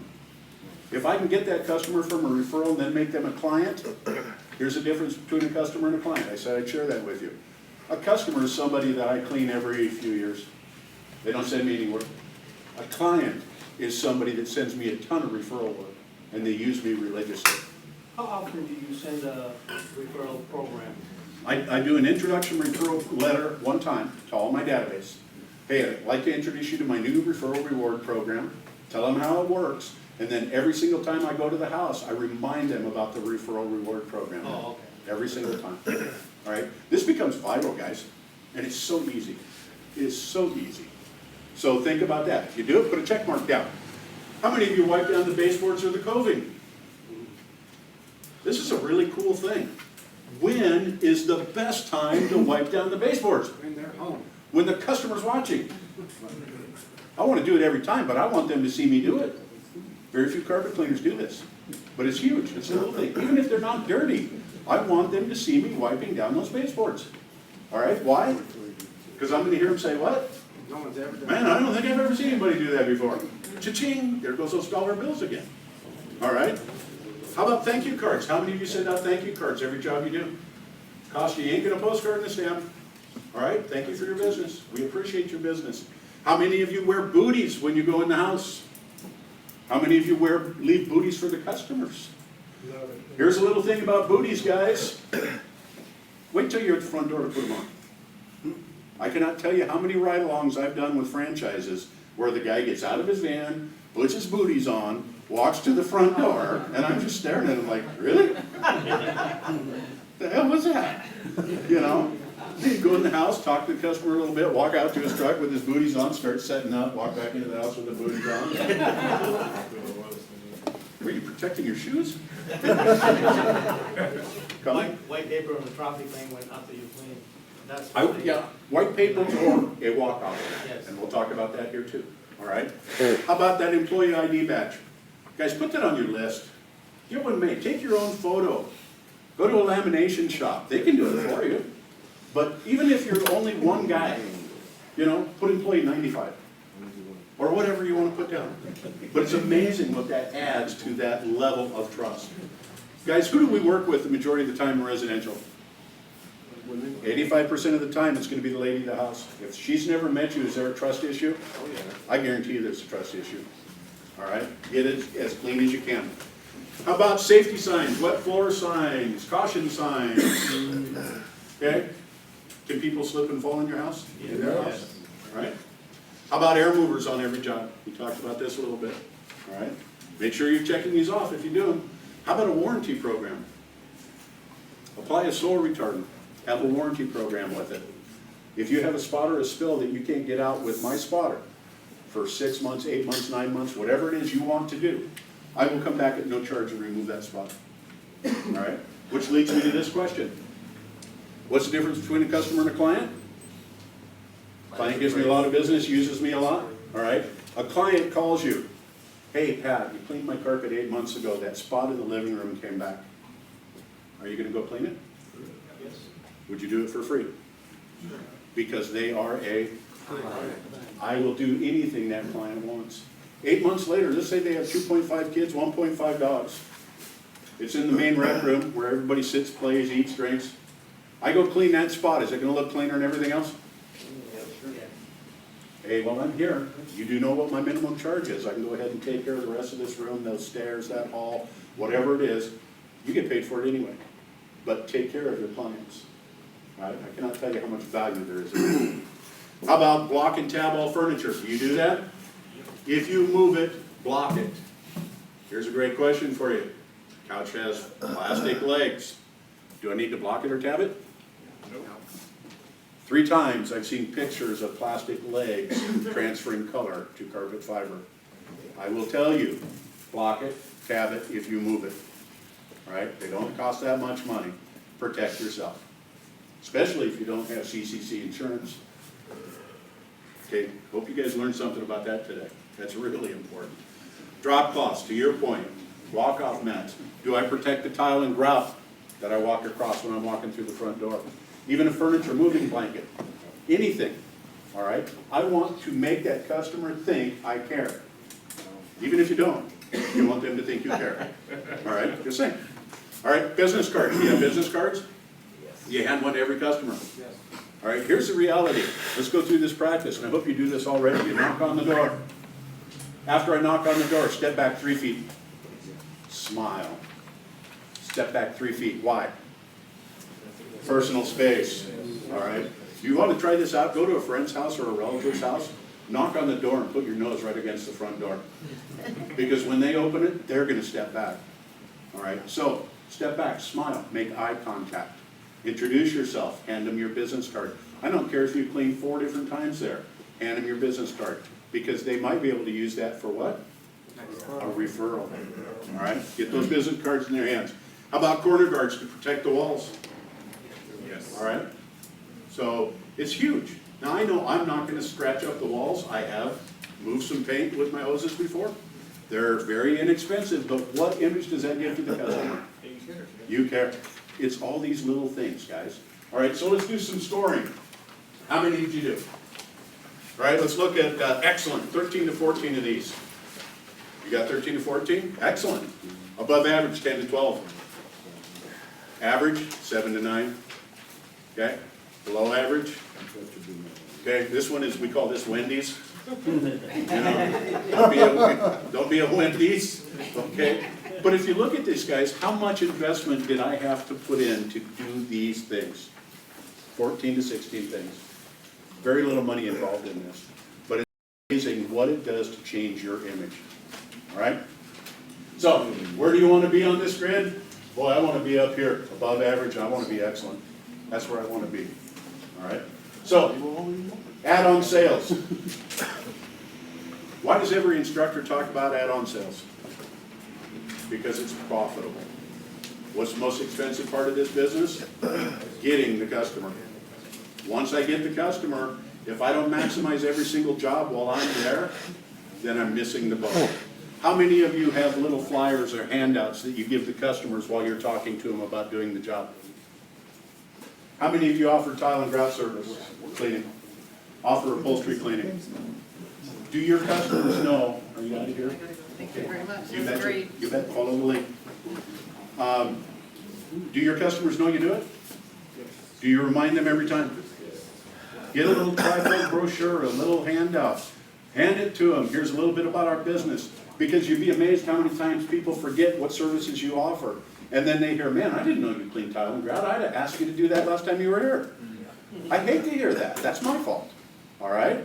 So how do we do add-on sales? Okay, I asked you before, what business are you in? You're in sales. Our job is to sell stuff. People love to buy, but they hate to be feeling like they're being sold something. Agreed? So here's the deal about salesmen. There's one word that we hate. What is it? We hate the word no. if I go in and I don't offer all my extra services to that customer, I already have a no. So why the hell are you afraid of it? We need to change our mind on this. But let's figure out how to do add-on sales correctly and how to get them to ask me how much it would cost to do an add-on sale. And here's what I do. If I'm there to clean carpets, I've already showed them on my brochure. They know I clean upholstery. They know I clean tile and grout, all the services that I offer. As I'm cleaning their carpets in the dirtiest area and it's cleaning up real nicely, I'm going to stop cleaning and I'm going to go get them. Hey, listen, can I show you something really quick? Are your carpets responding like you thought they would? All right. Now, if they're not responding really well, I'm not going to go get them and ask this question. Would you agree? All right. So they're going to look at that. Oh, man, that looks great. Hey, listen, while I'm here, can I show you how your tile and grout would respond to our professional cleaning system? Is that a pressure sales question? All right. And then if they say yes, what am I going to do? I'm going to clean a 1 foot by 1 foot square right in the middle of the dirtiest area and then go put my equipment away. I'm going to let them stare at that for a while. Because what's the next question going to be? How much? Now they're asking me. All right? For you guys to clean upholstery. Hey, listen, while I'm here, can I show you how your upholstery would respond to our professional cleaning service? They say yes. I'm going to go get a white towel, put it over the end of my vacuum hose, not on my upholstery tool, but over the end of my vacuum hose. I'm going to go vacuum the arm, the cushion, the back, the side, the front of the cushion. I'm going to spend a minute or so just dry vacuuming. Then I'm going to grab that towel. You have to do this carefully so you don't suck it down the hose like the kitten. But I'm going to pull that thing off of there, and I'm going to pop that thing open. Dust is going to go everywhere, and there's going to be a big black circle showing on that towel. And you look at it, say, oh, I bet you weren't aware there was that much soil in your upholstery. What's the next question? How much? They're asking me now. All right? So I say to them, well, my price is by the lineal foot. This is a 7-foot sofa. My price is $20, lineal foot, so this is $140. Wow. That's too expensive. What did we learn today? What do I say? If you're interested to know, I'd be interested to know, what do you mean by too expensive? Now you're going to get some customers who are going to say, hey, you know what? It's not in my budget this month. Well, I could do it next month, the month after, or whatever. But if it comes right down to it where they just say, no, I can't do it, then you agree with them. You don't get defensive. You say, you know what? I understand. Look at the price of gas, eggs, milk, everything's gone. I mean, I have a budget too. I understand. And I understand you can't afford that $140 today. But I'll tell you what. You saw how much soil I removed from your upholstery just by doing a power vacuuming. For half the cost of that cleaning, I can power vacuum your upholstery. Do you know how much power vacuum upholstery I did? For $70, how long is it going to take me to power vacuum that piece of upholstery? 10, 15 minutes for $70? Guys, don't be afraid to ask. All you're going to hear is what? If worst case scenario. You already had no, right? Nothing changed. Yeah. All right? Add-on sales. You're there. You already spent the money to get the customer. Educate them on what you do, the processes you have, the services that you offer, and ask for it. Don't be afraid of no. No, it's never permanent. No, you already had no. You place the product purchase on. No means maybe. No means maybe. All right? All right. Additional add-on services that we can offer. Additional square footage. Hey, while I'm here, I know you just wanted the living room, hall, and stairs done. Did you want me to go ahead and touch up this rec room while I'm here, or whatever it is? Don't be afraid to know. All right? Just ask. How about upholstery cleaning? Deodorization. How many jobs do you pull up to and there's an RV outside? What's in an RV? Carpet and upholstery. Do you ask about it? No. Because you're afraid of? No. All right? Don't be afraid of rejection. Oriental rugs, groomer rake sales. All right? Can't tell you how many of those grooming rakes I sold to customers. They love the way the carpet looks after you groom them. Yeah, where do you get those? I actually have a couple in my truck. Do you want to buy one? My father-in-law had a rule about sales. I thought he was saying 10% profit, but it was Ken. His name was Ken. He called it his 10% profit. If you bought it for $1, you sold it for $2. If you bought it for 10, you sold it for 20. 10% profit. Double up? Yeah, think about it. I mean, a lot of money to be made for that. How about furniture skidders? Does everybody know what I'm talking about, furniture skidders? Little Teflon disc you put up underneath the legs of furniture and you push the couch around the room one hand. Women love that thing, especially if they vacuum a lot. Keep a couple of packages in Ziploc baggies in your truck. When people say, man, where do you get those? Oh, I happen to have a couple pair. If I bought them for 20 bucks, what am I selling them for? All right. Protection services, let's talk about this. How many of you offer soil retardant on every job? What is a soil retardant designed to do? We learned this morning. What is it designed to do? Make your job easier next time. Okay, that's not what we told you the mills put it on there for. The mills put it on there to protect it from dry particulate soil, from the scratching, etching, and abrading that occurs. If the mills put it on there, is it important? Sure. It increases the life of the biggest investment that the customer makes in their home. All right? So here's the key. I am not applying a soil retardant. I am reapplying a soil retardant. Does that make sense to everybody? It breaks down with time, with vacuuming, traffic, with walking, with cleaning, everything else. I am reapplying a protection that the mills felt important enough to put on there. All right? This is the mindset that we have to have. And you have to believe in this product and in this service. And if you believe in it, you'll be able to sell it. How long does it generally last? Depends on the traffic. So usually a couple of years, 2-3 years, if applied correctly. So if I've got a customer that I clean their carpet every year, every other year, I'll probably apply it. But pump up sprayer, electric sprayer? Spray. Yep, brush it in. Rub it in. Would you excuse me, Larry, actually you have to go now. Okay, thanks for coming. I hope you got something out of it. Yeah, thank you very much. You betcha. Have a nice day. You bet, take care. Sorry guys, this class ran over a little bit, but there's so much information that I wanted to cover with you today. All right. All right. Is that on all kinds of carpet? Every fiber out there. I've had people say, well, geez, polypropylene is waterproof. Why do I need that? Does waterproof protect it from dry particulate soil? Not at all. Very, very light color, like almost white color. I put it on. Nothing. No. Because again, this is not like putting a raincoat on the fiber. I'm lowering surface energy. Okay? Is that what both of you are doing? Yep. I generally recommend my customers have their carpet cleaned at least once or twice a year. So if they say, well, if you're putting this product on my carpet, am I still gonna? Yes, you are. Because it doesn't protect it from regular soiling. It protects it from dry particulate soil damage. Okay? So the selling point for the protectant is not to protect it against liquid spills? Am I afraid of liquid spills? Does it make it easier for them to get up than an untreated carpet? That's a pinch point I'm going to use. But here's how I'm going to propose this to the customer. First of all, I'm going to pre-vacuum the carpets when I get there, right? What am I removing? The most detrimental soil to their carpet. So they need to know why I'm pre-vacuuming. Even if they said, hey, I vacuumed this morning. That's okay, and I'm not doubting your, vacuuming prowess. But I use, this is part of my cleaning process. And I'm not sure if you're aware how detrimental this dry particulate soil is. And then I educate them a little bit on their vacuum cleaner, how to use it, how to adjust it, etc. Then I go through everything else and I get to this point where I say, are you out here, brother? All right, go make some money, brother. Yeah. All right, so I get to the point where I say, Mrs. Homeowner, I'm not sure if you are aware of the fact that recarpeting your home is the biggest investment you'll make in your home besides purchasing the house itself. And I'm sure you would agree that anything I can do to help you protect that large investment would be worthwhile to you, wouldn't it? You see what happens to your guys' heads just now? When I ask a leading sales question, you're going to see my head doing this. I'm sure you would agree. Anything I can do to protect that large investment would be worthwhile to you, wouldn't it? Because you know what? It's almost impossible for them to do this while you're doing this. All right? Anytime you ask that leading sales question, now don't get stupid on it.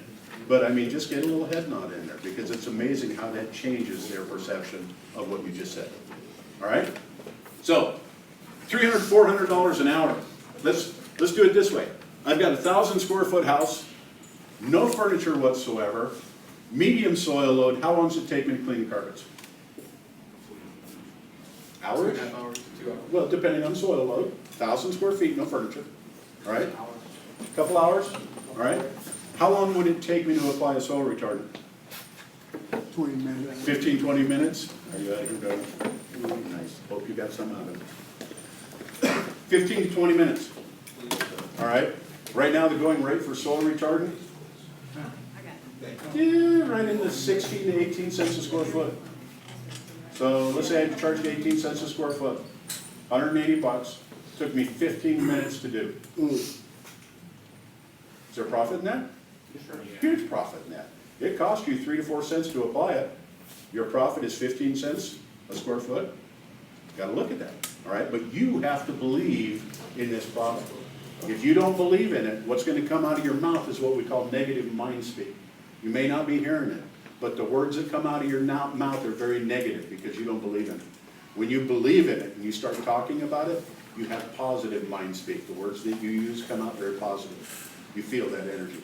Is there any specific applicator spray for that? I would tell you right now, I would buy an electric sprayer. And they're $400 to $500 for a good one. But you get a consistent pressure, Okay, and you don't have to sit there and keep pumping it up. Because I want that even flow. and you go one time only?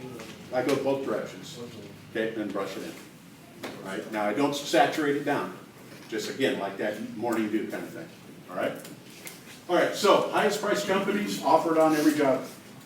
Medium companies, about half the time. Low price companies don't ever offer this, all right? But it's your profit center, guys.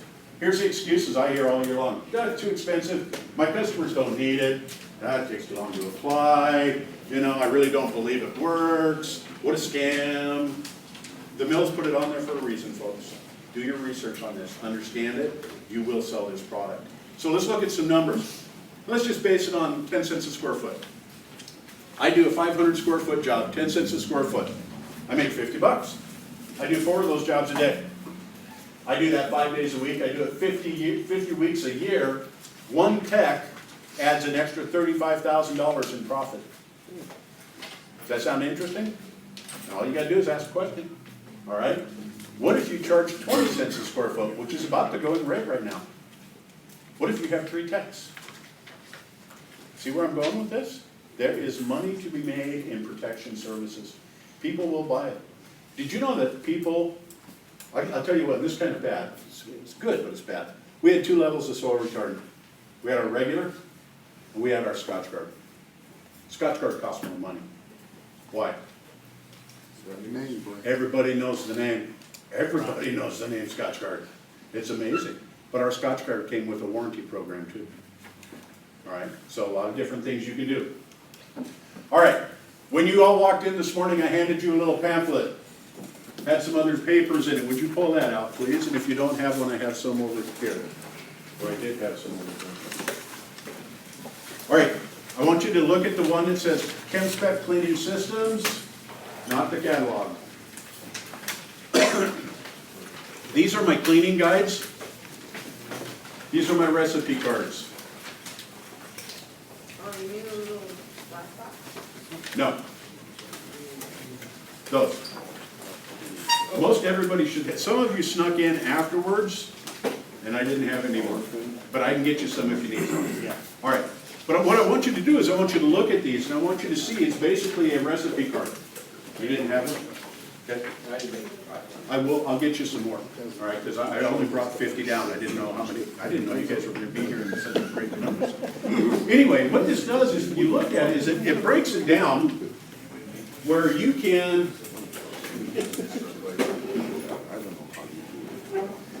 All right. So let's look at residential light soil load. All right. What I'm doing is I'm showing you guys which pre-spray to use, what rinse to use, how to dilute it, what the pH value is, et cetera, et cetera, et cetera. So if you're using ChemSpec products, this makes it very easy for you. You don't even have to think about it. It tells you how much to use, how to dilute it, what it's all about. All right. So I told you guys I'd share a recipe with you. Go to the very back page where it says Greasy Restaurant. This is the recipe that I gave that guy that was cleaning the Sloop Tavern. All right. We're using Enzol, which is an enzyme active powdered pre-spray. We're adding Biosol Booster, which is a delamine-based solvent that helps break down emulsify greasy oils and soils. Then we're adding a product I call Energizer, which is a powdered oxygen. So if I add powdered oxygen to water, what am I creating? Hydrogen peroxide. So I now have hydrogen peroxide in my cleaning solution as well. This is one of the most nuclear pre-sprays you will ever put together. Now I'm going to tell you, ooh, another coffee. I'm going to tell you right now, don't become a home chemist, guys. If somebody hasn't told you that you can mix a few different products together, don't do it. Now, does anybody know what happens when you mix ammonia and chlorine? Boom. Oh, you don't explode, you just die. Yes. That's basically one whiff, goodbye. So what I'm trying to get you to understand is unless somebody's giving you a recipe to put products together, don't be creative, all right? Don't start putting your own stuff together. That's the key that we're trying to do with this. But these cleaning guides are set up, and if you don't have a copy of this, you can go to www.chemspecworld.com and look up at the top right, there's a drop-down menu that says cleaning guides, and you can print them out. This is a green product? Is it a green product? No. What's that called again, the website? Chemspecworld.com. But do this company, do this place have green product? We do, it's called the One Earth line. Yep. In your catalog that came with that, you should have, it should be on the back page of that. Got it. Right there. Okay. That's the complete One Earth Give line. me an example. They can give you a sample, I don't carry any samples with me. All right, so what that does, guys, is it just kind of makes it easier for you to understand, how do I alter my chemistry according to the soil law? How do I alter it according to the fiber identification type? All right, that's what the cleaning guides are all set up about. I will tell you right now, our main competition in this industry for years was ProChem. You're all familiar with ProChem? Yes. I will inform you a little bit of really cool news. Legend Brands, who I am with, represents all of these companies. Dry East, Sapphire, ChemSpec. We just bought ProChem. ProChem is now under our umbrella. Their chemistry is going to stay the same. We're not going to merge the two lines together. They just fall under our company brand. So now we support them just like they support us. All right, kind of a cool combination if you think about it. All right, so which was fine for me because when I was in distribution, I sold a ton of ChemSpec products and a ton of ProChem products. So I know their line inside and out. So I don't really need any training on it. I can go sell it anytime I want. All right, so whether you buy ProChem, whether you buy ChemSpec, we love having you in the family. All right, so we love the fact that we have companies like Empire down here that understand, like he said this morning, if you guys are more profitable, if you guys are busier, then you help them. I call it partners for success. They help you, you get better, they get better. All right. So anyway, the cleaning guides just kind of take you through this whole scenario, talk about how to change your things. I do want to talk about this one pre-spray in particular. It's a product called Fission. It's over here on the table. It's a 32-to-1 dilution ratio. Does anybody know what 32-to-1 means? Okay, so let me ask you this. How many ounces in a gallon of water? 128. Very few people remember that from school. If the bottle says 4-to-1, how many ounces do I put into a gallon of water? 4 ounces of water. No. 1. Quarter. 2. 32. Quart. Quart. See, because what you need to understand is what that dilution ratio is asking you. So what you guys need to remember is this. If it says 4-to-1, divide 128 by 4. If it says 8-to-1, divide 128 by 8, 16, whatever it is. Tell you exactly how many ounces I need to put in. So if we look at the Fission, here's the cool thing about it. One of the biggest complaints about pre-sprays is when you aerosolize that, you kind of get that little raspy feel in your throat from the pre-sprays. That's the butyls. Everybody has a product that's laden with butyls. Fission doesn't have any butyls in it. I can use this in an occupied space. I can use it all day long, and it's not going to upset my throat. How much is it? It's about 20 bucks a gallon. 32-to-1. What does that mean? That means I get 33 gallons out of that $20 bottle of product. And here's the cool thing about it. It works on what we call SST, soil suspension technology. I'm going to go back to this polarity theory for just a minute. We add a positive charge to the carpet fiber. We add a positive charge to the oils and soils. We add a positive charge to all the dry particulates that weren't removed. So now I have all these things in there that are trying to attach themselves to each other that has a positive charge. What happens when I put a positive pole and a positive pole on a magnet together? They push each other away. I've got all of these particulates and all these soils now inside this fiber bouncing around, trying to get away from each other. So they're being suspended without the use of solvents. So I would tell you to look into that product. You can't beat the pricing on it, and the fact that I can use it in any occupied space, and no, it's not green. What's the pH on it? It's about an 11. 11. Yep. All right. So I told you earlier that we say you're supposed to clean a carpet under 10 with a pH on nylon carpet, but if it's really hammered, is that important to me anymore? No. There is no warranty. Go nuclear, clean it, get it clean, then you can maintain it. All right? So, all the information is in your catalog, all the information is in your cleaning guides. This is our complete green system, called One Earth. Again, it's on the back of your catalog. Let me ask you this question. If I got a really dirty carpet, how does green products work for me? Doesn't work very well. Great at maintaining, all right, but not for restorative clean. So I would tell you that if I am mandated to do green, I'm gonna have to get back down to a maintainable level, then I'm gonna use green products, all right? Yep, I know you're tied to the city and what else. Yeah. I've talked to a lot of airports, hospitals, they have the same thing.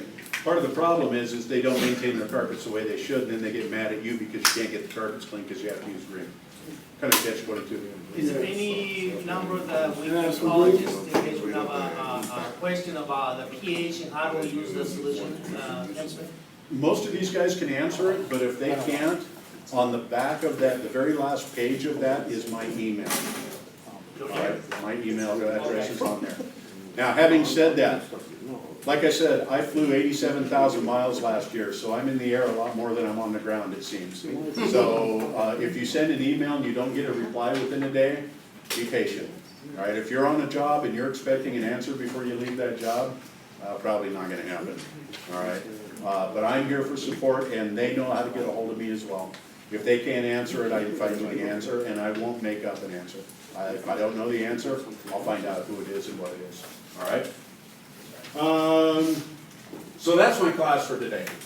I know it went a little longer than we thought it was, and they asked me to kind of condense this, but I don't think there's any part of this class that I wanted to leave out. I think there was a lot of good information for you guys today. And I want to thank you for taking time out of your busy schedule and coming and improving yourselves that much. Let me say this before you do that. Did you know that less than 20% of the people in this industry will ever bother to attend a class like this? Where does that put you guys? Man, that puts you way up there. All right, so give yourselves a hand, first of all, for coming and learning today. I hope you picked up something, and I thank you for your time.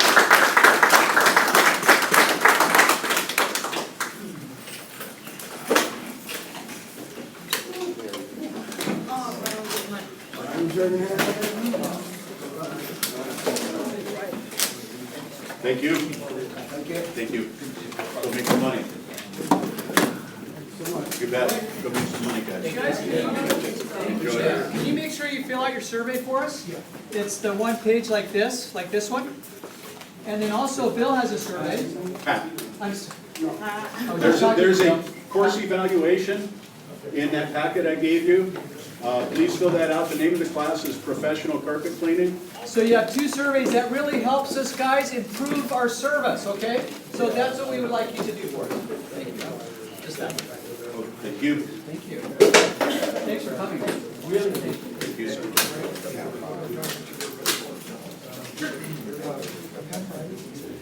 Thank you. They've done a great job. They always do. Yeah.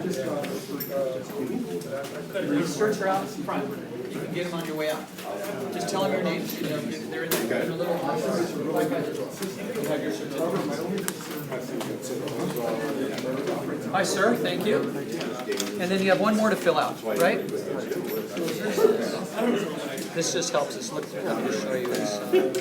Because it doesn't come with the... They're on the bottom. Here it is. Fill that one out. Thank you. Thank you. I enjoyed it. And then leave me with the clip. Guess where I'm headed? If you don't really need your clipboards, I give had a it little back. story now to deal with them. I had to reach Clipboard. If you really want it, you can take it. Otherwise, give it back. Thank you. I'll take it. Don't worry. It just means I don't have to go buy it. Thank you, sir. Yeah, did you enjoy it? Fantastic. You can keep that. Right. But it's very dangerous. And I mean, that's all the original tugboats started out. And everybody's gone to. Thank you, sir. Because of safety. What? I thought you were gonna give an example of it. I mean, I understand. That's what I mean. You need a sample? Is that ours? Is that ours? Right, You name it. right. Leaks